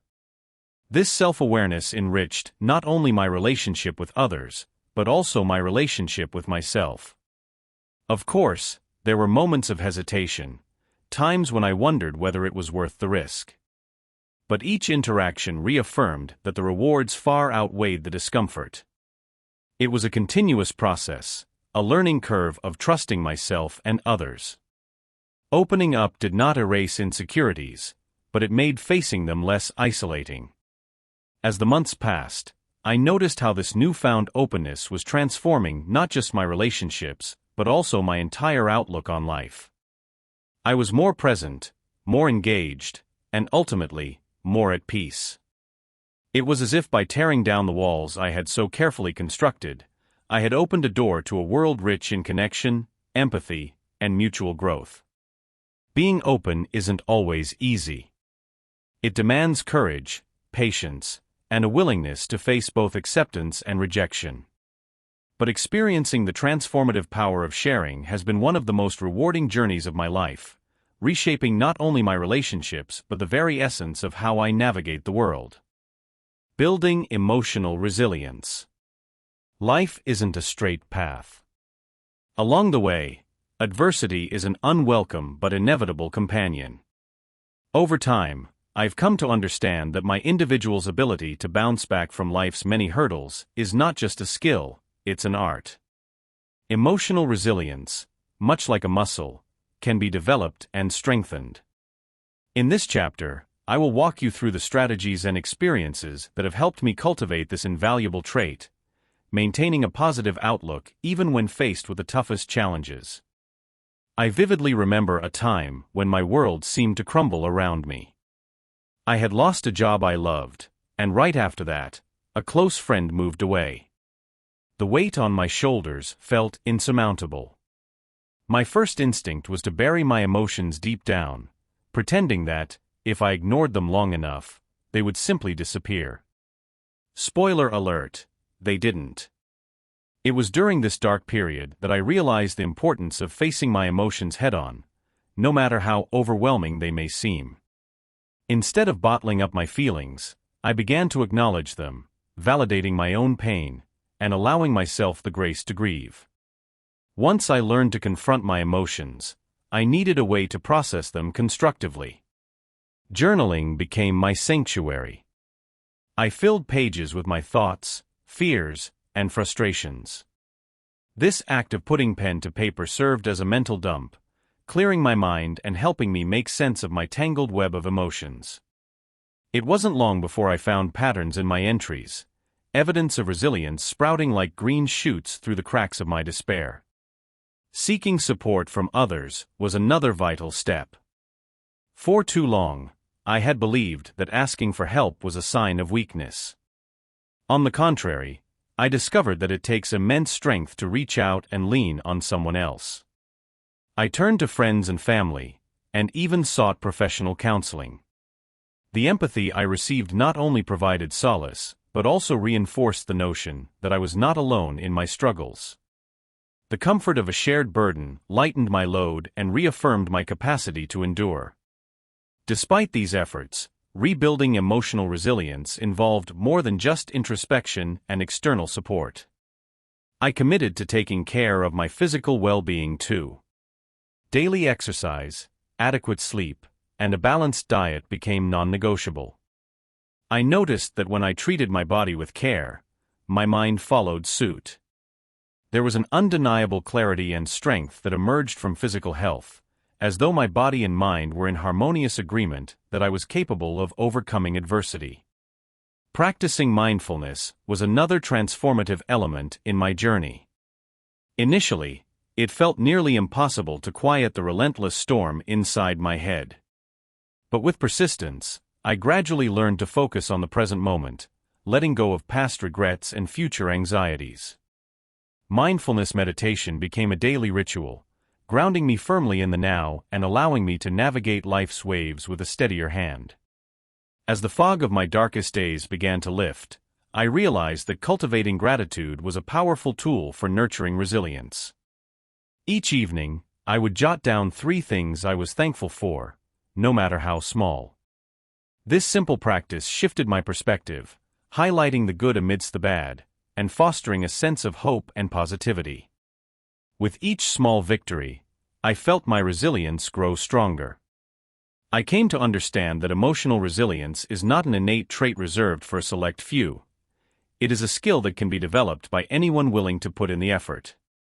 Facing adversity is never easy, but by acknowledging our emotions, seeking support, taking care of our physical health, practicing mindfulness, and cultivating gratitude, we can build a fortress of resilience capable of withstanding life's tempests.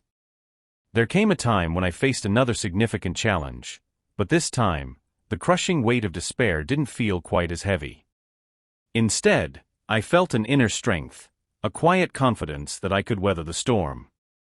I knew that I had the tools and the resilience to rise above. And in that moment, I realized that the efforts I had put into building my emotional resilience were not just methods. They were a lifeline, a map, guiding me through the labyrinth of life's inevitable struggles. As I embraced the next chapter of my life, I carried with me the invaluable lesson that resilience is not about avoiding adversity, it's about learning to dance with it. The steps may be difficult and the rhythm may falter, but with perseverance and hope, we can all find our way back to the beat. Chapter 12. Defining Your Values and Beliefs. Exploring Your Core Values. It was a quiet evening when I first felt the stirring unease in my soul. The unease that, I would later realize, was the whisper of my core values trying to make themselves heard. Authenticity, honesty, freedom. They were just words I thought I understood, but their true depth eluded me until I embarked on a journey inward. I remember sitting on the porch, the sunset casting hues of orange and pink across the sky. A soft breeze rustled the leaves, and in that tranquil setting, I began to ponder the essence of who I really was. What made me tick? What were the non-negotiable principles that should guide my every decision? These questions gnawed at me, demanding answers. The first step in unraveling these mysteries was introspection. I delved deep into past experiences, journal in hand, recounting moments that had brought me profound joy and those that had left me feeling hollow. Patterns began to emerge, painting a clearer picture of the principles that mattered most to me. One pivotal incident stood out: the time I had to choose between a high-paying job and a less lucrative position aligned with my passion. I chose the latter. At the moment, it felt impulsive, but in hindsight, it was a manifestation of my value for fulfillment over financial security.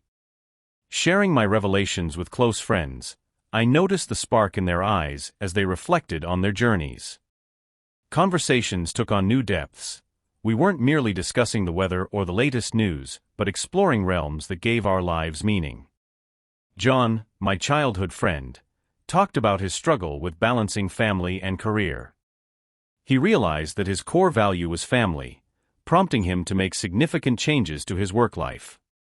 Maria, another confidant, spoke of her yearning for creativity, leading her to revive her childhood passion for painting.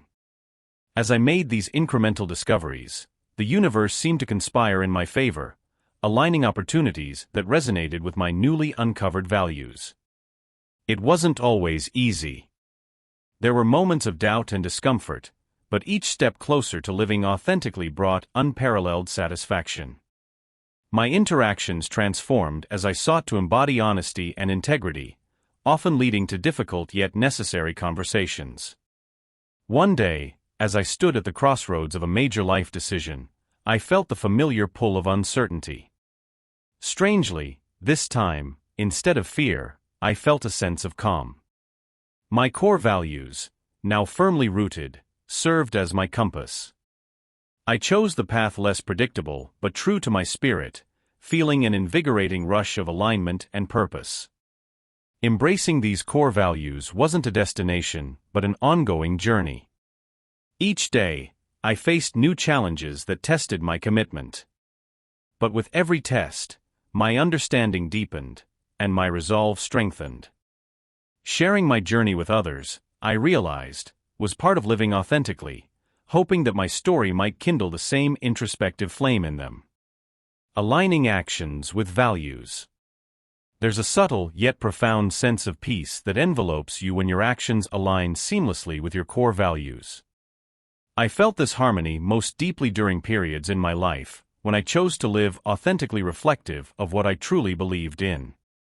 It wasn't always easy, and often, it felt like swimming against a relentless current. But when I emerged on the other side, the clarity and depth of self-understanding I possessed were profound. Imagine the small, yet distinct joy that comes with making a choice purely guided by your values. Like when I decided to volunteer at the local community center, rather than spend my free Saturdays at home binge-watching TV shows. My core value of contributing positively to the community drove that decision, and the smiles on the kids' faces each weekend added an exceptional layer of fulfillment to my life that I couldn't find anywhere else. However, transitioning to a life led by values wasn't a straightforward journey.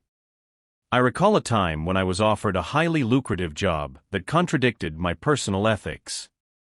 Everything about it was enticing: the salary, the benefits, the prestige. Friends and family urged me to take it, citing financial security and professional advancement. For days, I wrestled with myself, torn between societal expectations and my commitment to integrity and honesty. Ultimately, I turned down the offer, a decision that baffled many but was crystal clear to me. I chose peace of mind over paycheck, and even though it was a bold and somewhat risky decision, it steered me toward opportunities more aligned with my true self. Living in alignment with my values also substantially boosted my self-esteem. The moment I started honoring my inner beliefs, I noticed a change in how I viewed myself. Decisions became less about external validation and more about internal coherence. It was a liberating experience. Trusting myself to make choices that reflected my core beliefs reinforced my sense of self-worth. I no longer needed external approval, as each value-aligned action reiterated my authenticity to myself. In moments of silence, when I reflect upon my journey, I'm grateful for the seemingly small, yet impactful decisions grounded in my values. They configured my life's path in ways I never could have predicted, but always hoped for. Each choice, each action, infused with personal values, brought me closer to a life characterized by genuine fulfillment and robust self-esteem. As I look ahead, the future feels vibrant and full of potential. Not because it's free of obstacles or challenges, but because I know that as long as I navigate through life's myriad choices with my values as my compass, I will find my way, creating a symphony of harmony within the chaotic symphony of life. Strengthening personal integrity. It was a quiet evening, and as I sat by my window watching the sun dip below the horizon, I was reminded of how far I had come in my journey to strengthening personal integrity. This concept, often talked about but seldom truly understood, had been a silent guiding force in my life. It was the cornerstone on which I built my self-worth, my confidence, and ultimately, my happiness. Personal integrity is about being true to oneself. It sounds simple, but in practice, it demands a relentless commitment to honesty, even when deception might seem easier or more rewarding.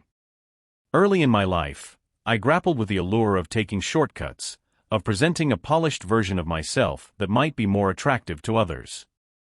I realized, however, that this only served to erode my self-esteem. The facade crumbled as quickly as it was built, leaving behind a hollow shell that was becoming increasingly difficult to inhabit. There was a turning point that forced me to confront my own integrity. I had just started a new job, one that came with a significant amount of responsibility and trust. Imposter syndrome plagued me, and in a desperate attempt to appear competent, I found myself embellishing my achievements and capabilities. Initially, this brought me the validation and respect I craved, but the more I lied, the more ensnared I felt in a web of deceit. The weight of maintaining these falsehoods became unbearable. One sleepless night, as the city outside buzzed with life, I had an epiphany. I asked myself, who are you without your integrity? The answer was clear and painful: I was no one. I vowed then to embrace my true self, flaws and all. The next morning, I walked into my boss's office and confessed my exaggerations. I expected anger, disappointment, perhaps even dismissal. Instead, I was met with a look of understanding. Admitting my fault and taking responsibility was not the end of my career. It was the beginning of a new chapter marked by authenticity. From that point on, I made a conscious effort to align my actions with my values. When faced with difficult decisions, I asked myself if my choices were reflective of who I truly wanted to be. This commitment to integrity was tested repeatedly, but with each challenge, I grew stronger and more resolute. There were times when it would have been easier to revert to old habits, but the long-term gain of living authentically far outweighed the temporary comfort of deceit. Living with integrity has not only strengthened my self-worth, but it has also deepened my relationships. Those around me know they can trust my word, and this mutual trust has fostered a network of genuine connections. Integrity, I discovered, is magnetic. It attracts people who value honesty and repels those who thrive on falsehoods. This has refined my circle, allowing me to surround myself with individuals who uplift and support me. As the memories of my earlier struggles with integrity fade into the past, they serve as powerful lessons that I carry with me. Every day is an opportunity to choose honesty, not only with others, but, most importantly, with myself. It is this unwavering commitment to truth that continues to illuminate my path, reinforcing my self-worth and guiding me toward a future built on a foundation of unshakable personal integrity. Chapter 13. Turning Obstacles into Opportunities. Adopting a growth-oriented mindset. Growing up, I often found myself paralyzed at the hint of a challenge. When faced with tasks that seemed beyond my abilities, my immediate response was to retreat, convinced that failure was imminent. This mindset shadowed me, keeping me stuck in a cycle of self-doubt and apprehension. However, my perspective shifted one day when I stumbled upon the concept of a growth-oriented mindset. I found books and stories of people who saw challenges not as roadblocks, but as opportunities. Intrigued, I decided to dig deeper. Embracing a growth-oriented mindset transformed my world in ways I never imagined. The very obstacles that once deterred me became stepping stones for personal development. I began to view difficulties as puzzles waiting to be solved, each one providing an opportunity to learn and grow. One significant moment stands out in this journey of transformation. During my final year at university, I was assigned a research project with a notoriously tough professor. My initial reaction was panic, fueled by stories of students who had faced similar predicaments and faltered. Yet, armed with the principles of a growth mindset, I approached this challenge differently. Instead of dreading the project, I embraced it, viewing it as an unmatched learning opportunity. For weeks, I immersed myself in books, journals, and late-night study sessions. Each setback, a failed experiment, a rejected proposal, only fueled my determination. I started to see not just the light at the end of the tunnel, but the lessons lining the pathway. The more I persevered, the more I realized the importance of resilience and adaptability. This shift did not come overnight. It took countless moments of facing my fears, battling insecurities, and embracing the unknown. Slowly, the narrative in my head changed. I no longer asked, "Why is this happening to me?" Instead, I began to ponder, "What can I learn from this?" This subtle but profound change opened up avenues I had never considered before. Whether it was mastering a challenging course, handling a difficult conversation with a friend, or even learning a new skill, I started to thrive on the excitement of growth. One of the most profound impacts of adopting a growth-oriented mindset was how it transformed my relationships. I began to surround myself with like-minded individuals who uplifted and inspired me. We shared stories of our struggles and triumphs, creating a support system that reinforced the importance of growth and continuous learning. In this environment, failures were not stigmatized, but embraced as part of the journey. This camaraderie created a safe space for experimentation, fostering innovation and creativity. Looking back, I realized that the key to personal development lies in our ability to reframe obstacles. Challenges, once seen as threats, have become invaluable teachers. They have taught me resilience, patience, and the power of a positive mindset. Each hurdle has added a layer of strength, making me more equipped to handle future adversities. The journey is ongoing, filled with moments of doubt and uncertainty. But now, Armed with a growth-oriented mindset, I faced those moments with a newfound confidence. As my story illustrates, the power to transform obstacles into opportunities lies within each of us. By adopting a growth-oriented mindset, we can navigate the challenges that come our way, turning them into catalysts for personal growth and development. This is not just a one-time shift but a continuous journey, a commitment to self-improvement, and an unwavering belief in our potential to rise above any adversity. Transforming setbacks into growth. The first time I faced a major setback, I was on the cusp of what I thought was a significant breakthrough. My small tech startup was just about to launch a new app. I had poured my heart and soul into it, coding through countless sleepless nights, fueled by coffee and adrenaline. The launch day arrived with all the excitement and nervous anticipation anyone in my shoes would recognize. Yet, within hours of launching, we faced a catastrophic server failure. Our app crashed, and users were flooding social media with complaints. At that moment, it felt like my world was ending. But from the ashes of that failure arose a new kind of strength and a renewed sense of purpose. It wasn't easy picking up the pieces. The first step was acknowledging the failure, really looking it in the face and understanding that it was neither the end of the world nor a reflection of my worth. I assembled the team for a candid discussion about what went wrong. We combed through the code, analyzed the server logs, and held brainstorming sessions late into the night. Alongside the technical troubleshooting, I worked to maintain team morale. Acknowledging the setback collectively made the burden lighter and turned it into a communal learning experience. What emerged from those grueling hours was more than just a patched-up app. It was a robust, more scalable system that could handle traffic surges without blinking. But more importantly, it created a resilient team. We grew tighter, more aligned in our goals, and better at communicating. I also realized a profound truth. Setbacks are unavoidable, but they are not final. They are mere stepping stones to something greater if you allow yourself to learn from them. But that was just the beginning. As I navigated through subsequent projects, I encountered setbacks at nearly every turn. A major investor pulled out at the last minute, forcing me to rethink our financial strategy.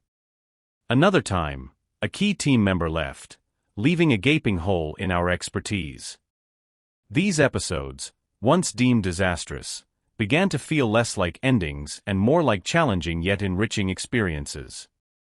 Each setback taught me lessons I wouldn't have learned otherwise, in empathy, in leadership, in adaptability.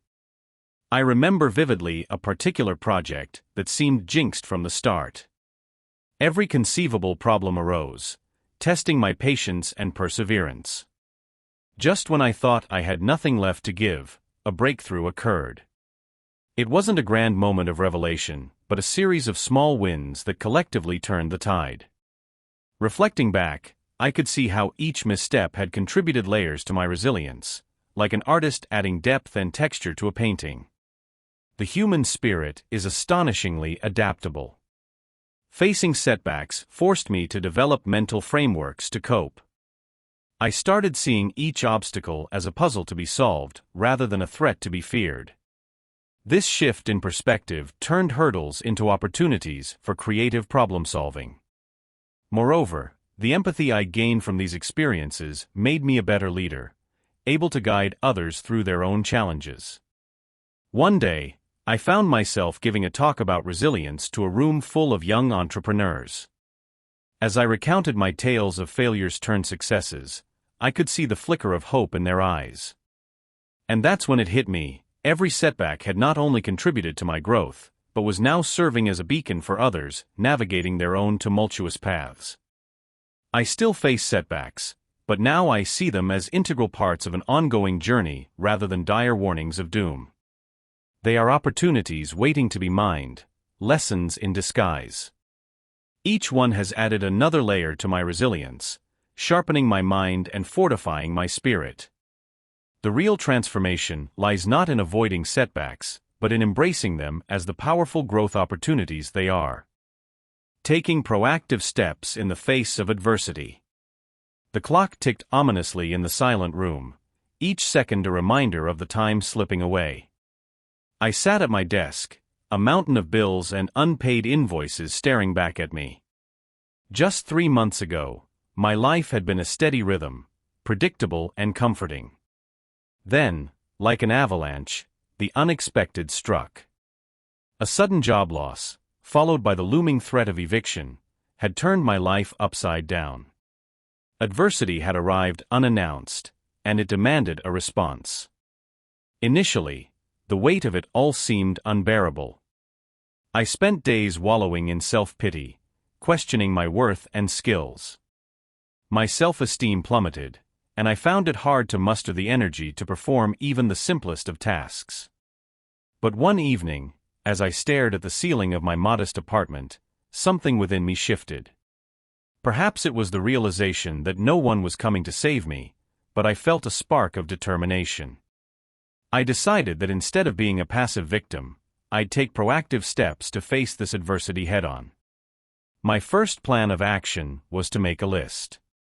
I divided it into 2 columns, one for immediate concerns and the other for long-term goals. The immediate column included finding temporary work, cutting unnecessary expenses, and applying for government aid. The long-term goals, though seemingly distant, included upskilling, networking, and eventually securing a stable job. This list, simple as it was, gave me a sense of direction. Every check mark I made on it was a small victory, boosting my confidence incrementally. One of the most effective actions I took was reaching out to my network. I contacted former colleagues, mentors, and friends, not with a tone of desperation, but with a request for guidance and opportunities. In one such conversation, a former supervisor mentioned a freelance project that matched my skills. It wasn't a permanent solution, but it was a start. Taking on that project instilled a sense of purpose and reignited my professional drive. I felt valued again, which did wonders for my self-esteem. Another critical step was embracing self-care. I realized that to sustain the fight against adversity, my physical and mental well-being needed attention. I resumed jogging in the mornings, a habit I had abandoned months ago. The rhythm of my footsteps on the pavement became a form of meditation, clearing my mind and filling it with new ideas. Additionally, I started writing in a journal, documenting not just my struggles, but also my small victories and moments of gratitude. This practice helped me keep things in perspective, reminding me that progress, no matter how slow, was still progress. As weeks turned into months, my proactive strategies began to pay off. The sense of helplessness that once engulfed me started to dissipate. I secured a part-time job that, while not ideal, provided some financial stability. I continued to upskill through online courses, expanding my professional horizons. Each step, each decision, reaffirmed my belief in my capability to overcome challenges. I realized that adversity, while harsh, had nurtured a resilience within me that I hadn't known existed. Facing adversity with proactive strategies didn't just help me survive those tough times, it spurred my growth. It taught me that my response to challenges defines my trajectory more than the challenges themselves. This journey reshaped my self-esteem from something fragile and contingent on external validation to something robust and deeply rooted in my actions and choices. In hindsight, the crucible of adversity had forged a stronger, more self-assured version of myself. And with this newfound strength, I felt ready to face whatever storms the future might hold. Chapter 14. Cultivating a Healthy Mindset. Practicing Gratitude. As someone who had always chased after bigger milestones, whether it was in my career, relationships, or even personal achievements, I found myself perpetually dissatisfied. Each success brought with it a fleeting moment of happiness, only to be replaced by the looming shadow of the next big thing I had to conquer. It was a treadmill of endless striving, always moving but going nowhere emotionally. That was until I stumbled upon the simple yet transformative practice of gratitude.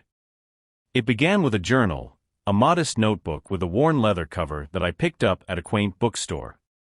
The shopkeeper, an elderly woman with kind eyes, mentioned something about keeping a record of daily blessings. I was skeptical at first, but her gentle conviction made me give it a try.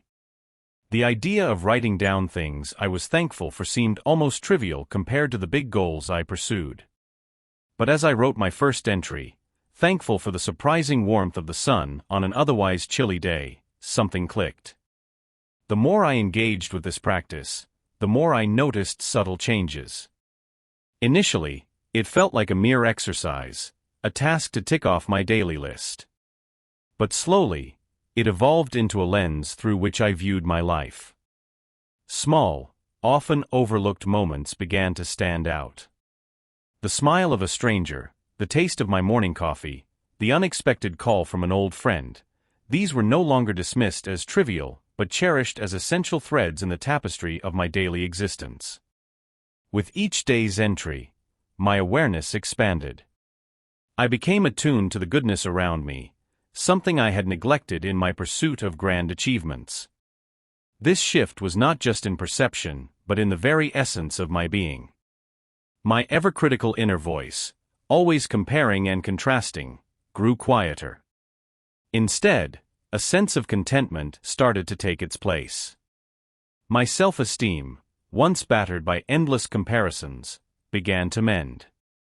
I realized that my worth wasn't tied to external achievements, but was inherent in my very existence, in the little things I could genuinely appreciate. Practicing gratitude didn't eliminate challenges from my life. Far from it. But it equipped me with a resilience I hadn't known before. When setbacks occurred, I found myself better able to navigate them, anchored by the positive foundation I'd built. This wasn't the hollow optimism often peddled by self-help books, but a grounded, sincere appreciation of life's complexities and beauties. As days turned into weeks and weeks into months, this practice enriched my interactions with others. My relationships flourished as I started appreciating not just the significant gestures, but also the small acts of kindness from friends and family. Their patience, their laughter, their very presence became treasures I held dear.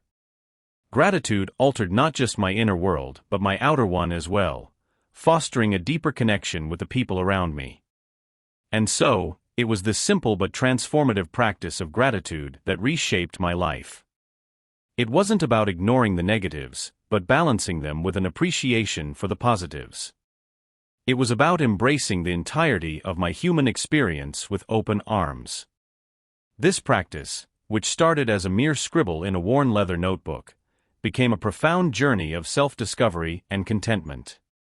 As I continue to write my daily entries, I'm reminded that the beauty of life lies not in the grandiose, but in the ordinary, lovingly observed and deeply appreciated.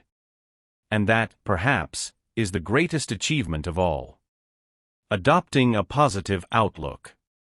It wasn't always this way, this sense of calm I carry in my heart.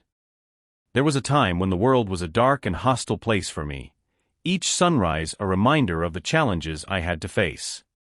Anxiety and negativity were constant companions, whispering shadows that blotted out the sun. On some days, getting out of bed felt like lifting a mountain. The turning point came quite unexpectedly, during a conversation with my grandmother. "Life's too short to dwell on the bad," she had said, her voice infused with a kind of wisdom only age can bring. "Try focusing on the good, no matter how small." It was a simple suggestion, yet it planted a seed of curiosity in my mind. Could a shift in perspective truly make such a difference? Determined to find out, I began my experiment with a small notebook. Every evening, I would jot down 3 positive things that happened during the day.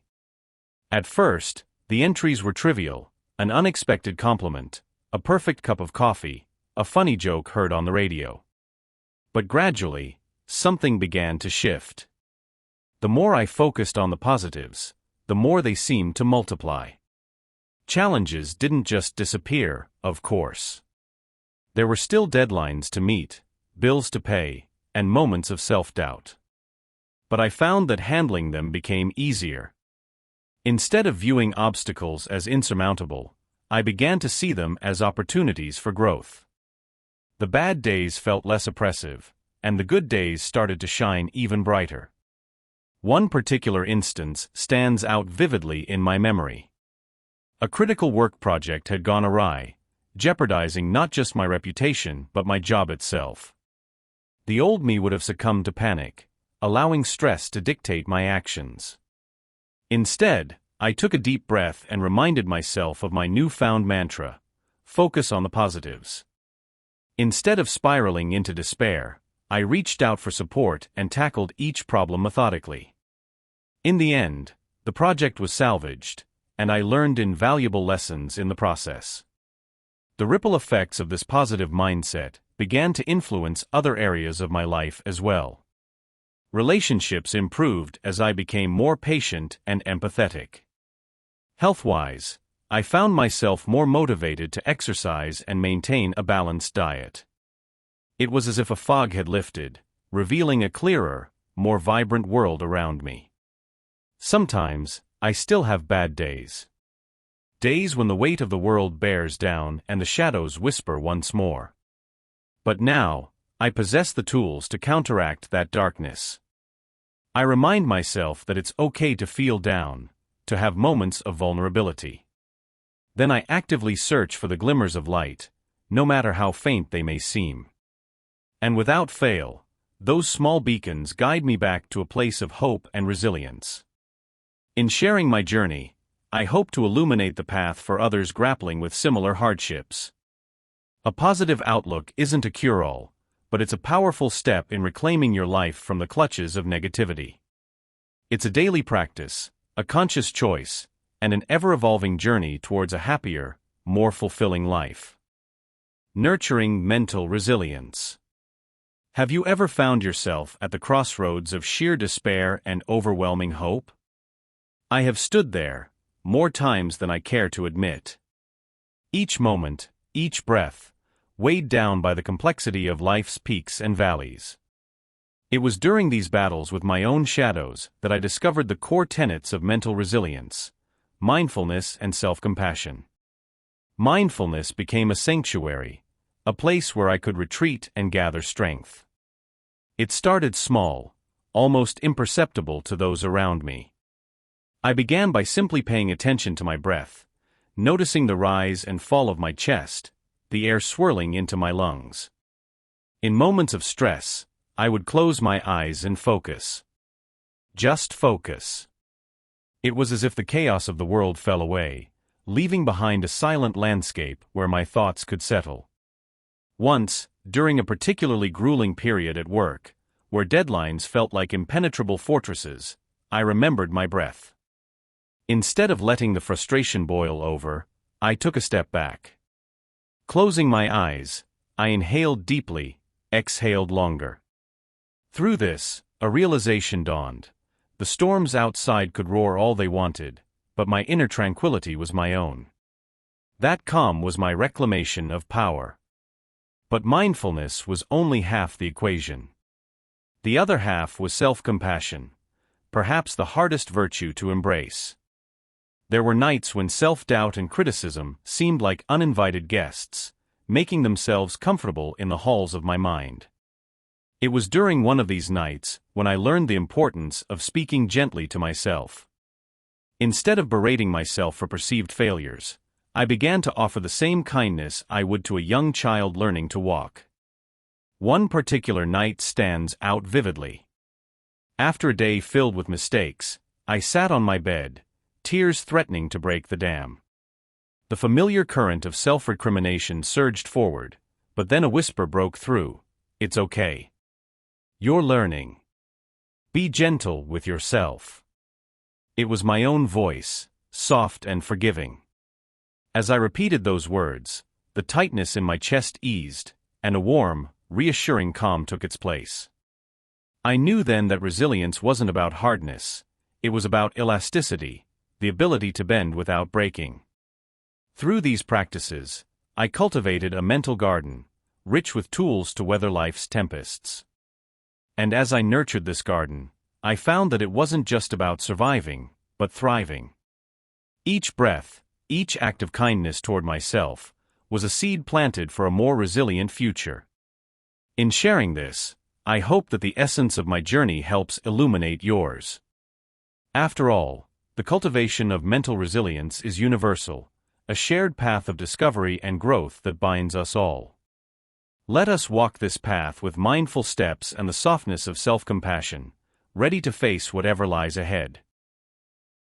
Chapter 15. Celebrating Self-Esteem and Growth. Reflecting on personal growth. Personal growth is something we all strive for, whether consciously or subconsciously. It's a journey that often feels more like an uphill battle with ourselves. For years, I found myself drifting, responding to life rather than engaging with it intentionally. The spark for change came when I started regularly reflecting on my actions, thoughts, and decisions. Little did I realize that this simple act of reflection would foster continuous improvement in almost every aspect of my life. One of the most significant benefits of reflecting on personal growth is self-awareness. By taking a step back to analyze my actions and reactions, I became more attuned to my strengths and weaknesses. It's easy to get caught up in the grind and overlook our own patterns. Through reflection, I found myself asking why I reacted a certain way in particular situations. Why did I get upset during a team meeting? Why did I excel at a task I had previously dreaded? These questions, when answered honestly, unveiled underlying motivations and fears that I hadn't acknowledged before. Another benefit was the ability to set more meaningful goals. Before I started this practice, my goals were often vague and uninspiring, usually dictated by external expectations rather than internal desires. Reflecting allowed me to sift through my experiences and identify what truly mattered to me. Suddenly, my objectives had clarity and purpose. I shifted from wanting to be successful to defining specific milestones and actionable steps that aligned with my newfound self-awareness. This approach transformed my productivity and satisfaction in ways I hadn't anticipated. Then there was the unexpected peace that came with acceptance. Through regular reflection, I learned to forgive myself for past mistakes and recognize that setbacks were a natural part of growth. It's easy to get trapped in a cycle of self-criticism, but reflecting helped me view these setbacks as opportunities for learning rather than punitive failures. This mindset shift offered a sense of peace that propelled my resilience and nurtured my mental well-being. I recall a moment that perfectly encapsulates this transformative power. A few years ago, I was passed over for a promotion I had worked incredibly hard for. The initial sting was unbearable, and the humiliation was even worse. Every fiber of my being cried out in frustration. Instead of immediately retreating into defeat, I chose to reflect. I delved into the reasons behind the decision, my performance, and my own responses. This reflection unveiled areas of improvement I had previously ignored and also highlighted accomplishments I had undervalued. Armed with this insight, I approached my career with renewed vigor and focus. In essence, reflecting on personal growth isn't just about looking back, it's about looking forward with better clarity and purpose. This practice has been my compass through stormy seas and my lantern in the dark moments of doubt. If there's one thing I'd urge everyone to do, it's to carve out time for reflection. You might be surprised at how much you learn about yourself and how much you can grow. Honoring achievements. It was a chilly autumn afternoon when I first realized the importance of honoring my achievements. The leaves were a cascade of oranges and yellows, whispering softly as they danced to the ground. I had just returned home from a rigorous week at work, yet the sense of accomplishment lingered, like the sweet aroma of a freshly baked apple pie. It was both comforting and invigorating. I sat by the window, a cup of steaming tea in hand, reflecting on the substantial project I had completed. For the first time in months, I allowed myself to savor the moment. I knew this wasn't just about finishing a task. It was about acknowledging the perseverance and dedication I had poured into it. I decided to treat myself with something small but profoundly meaningful, a solitary walk in the park, savoring each moment in a way I hadn't let myself do in years. During that walk, I felt an unfamiliar lightness in my step. The world seemed more vibrant, the air clearer. This simple act of recognizing my achievement had a remarkable effect on my self-esteem. I began to see the fruits of my labor not as mere obligations checked off a list, but as milestones worth celebrating. This newfound practice of self-acknowledgement acted like a balm, soothing the insecurities that often whispered doubts into my ears. As months passed, I found various ways to honor my achievements, big and small. I would reward myself with an outing, a good book, or sometimes just a quiet moment of reflection. Each gesture was a powerful affirmation that reinforced positive behavior, motivating me to strive even harder. It was as if my self-esteem was a plant, each acknowledgement a nourishing drop of water helping it flourish. The impact on my life was profound.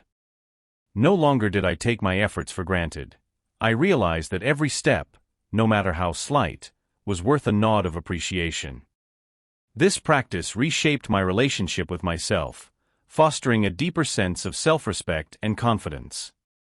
I learned to be proud of my journey and excited about the path ahead. One particular evening stands out in my memory. I had just achieved a significant personal goal, a promotion that I had worked tirelessly towards.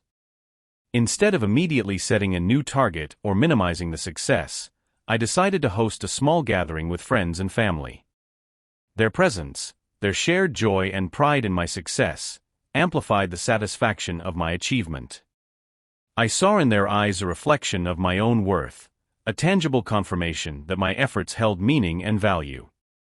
This collective celebration not only lifted my spirits, but also created a sense of community and support, reminding me that our achievements are often intertwined with the encouragement and love of those around us.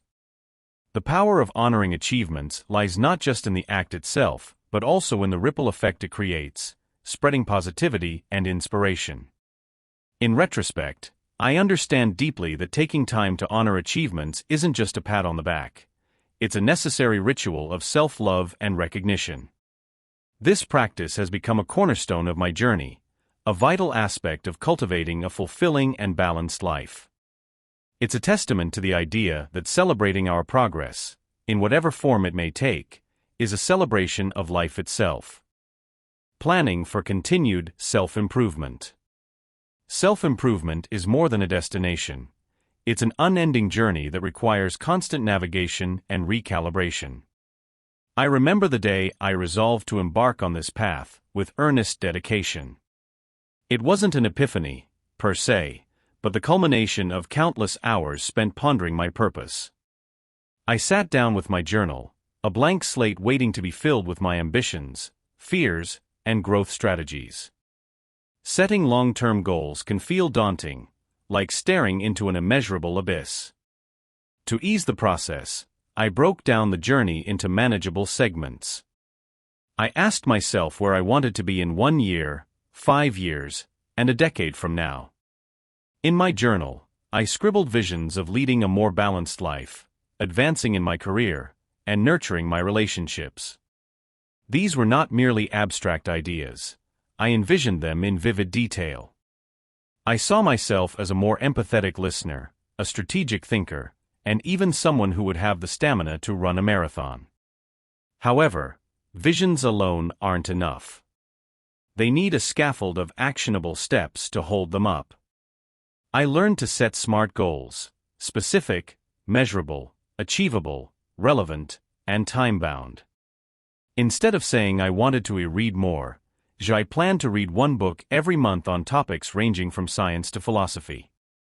For fitness, I set a goal of working out 4 times a week, tracking my progress on a dedicated app. Each small victory fueled my motivation, making the larger objectives seem less intimidating. As months turned into years, One lesson crystallized: flexibility is key. Life is unpredictable. It tosses curveballs that can knock us off our well-intended paths. When I encountered setbacks, I reframed them as learning experiences. For instance, when a project at work didn't go as planned, I analyzed where things went wrong and how I could improve next time. This approach transformed my failures into stepping stones rather than stumbling blocks. Continuous self-improvement became not just a goal but a way of life. Another essential aspect was seeking feedback.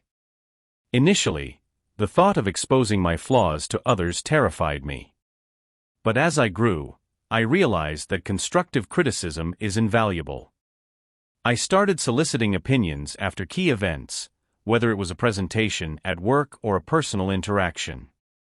This external perspective helped reveal blind spots I wouldn't have noticed myself. Over time, I appreciated the balance of internal reflection and external validation as a comprehensive growth strategy.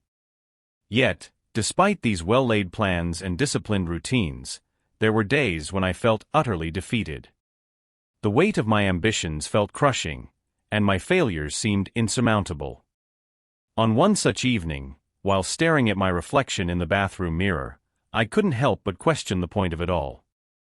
But then I remembered why I started: the vision of a better, more fulfilled version of myself. Amid these reflections, it became evident that the pursuit of self-improvement is deeply personal and ever-evolving. It requires not just a plan, but also the resilience to adapt, the courage to fail, and the wisdom to learn. As I move forward, my journal continues to be my sacred space, chronicling my aspirations and the winding paths that lead me closer to them. Each new entry is a testament to my unwavering commitment to this lifelong journey. As we conclude our journey through the pillars of self-esteem, it's essential to reflect on the profound transformation you've undergone. From understanding the very foundation of self-esteem to embracing vulnerability, nurturing positive relationships, and celebrating personal growth, each chapter has been a stepping stone towards a more confident and fulfilled you. Throughout this audiobook, you've learned that self-esteem isn't merely about feeling good about yourself in moments of success, but about cultivating a deep, unwavering sense of self-worth that sustains you through life's challenges. It's about recognizing your inherent value, regardless of external circumstances, and embracing the journey of continual self-improvement. As you integrate these principles into your daily life, remember to practice self-compassion. Acknowledge that growth takes time and effort, and setbacks are natural parts of the process. By challenging negative thought patterns and reframing failures as learning opportunities, you empower yourself to persevere. Additionally, nurturing positive relationships and setting boundaries will help sustain your newfound self-esteem. Surround yourself with those who uplift and support you, and learn to recognize and distance yourself from toxic influences. Moreover, self-care remains foundational. Prioritize your mental and emotional well-being, engage in activities that bring you joy, and allow yourself moments of relaxation and rejuvenation. By taking care of yourself, you replenish the energy needed to pursue your goals and aspirations with vigor. As you continue on your journey beyond this audiobook, remember to celebrate your achievements, both big and small. Reflect on how far you've come and set new goals that challenge and inspire you. Embrace your inner voice, affirm your self-worth, and cultivate confidence in your abilities.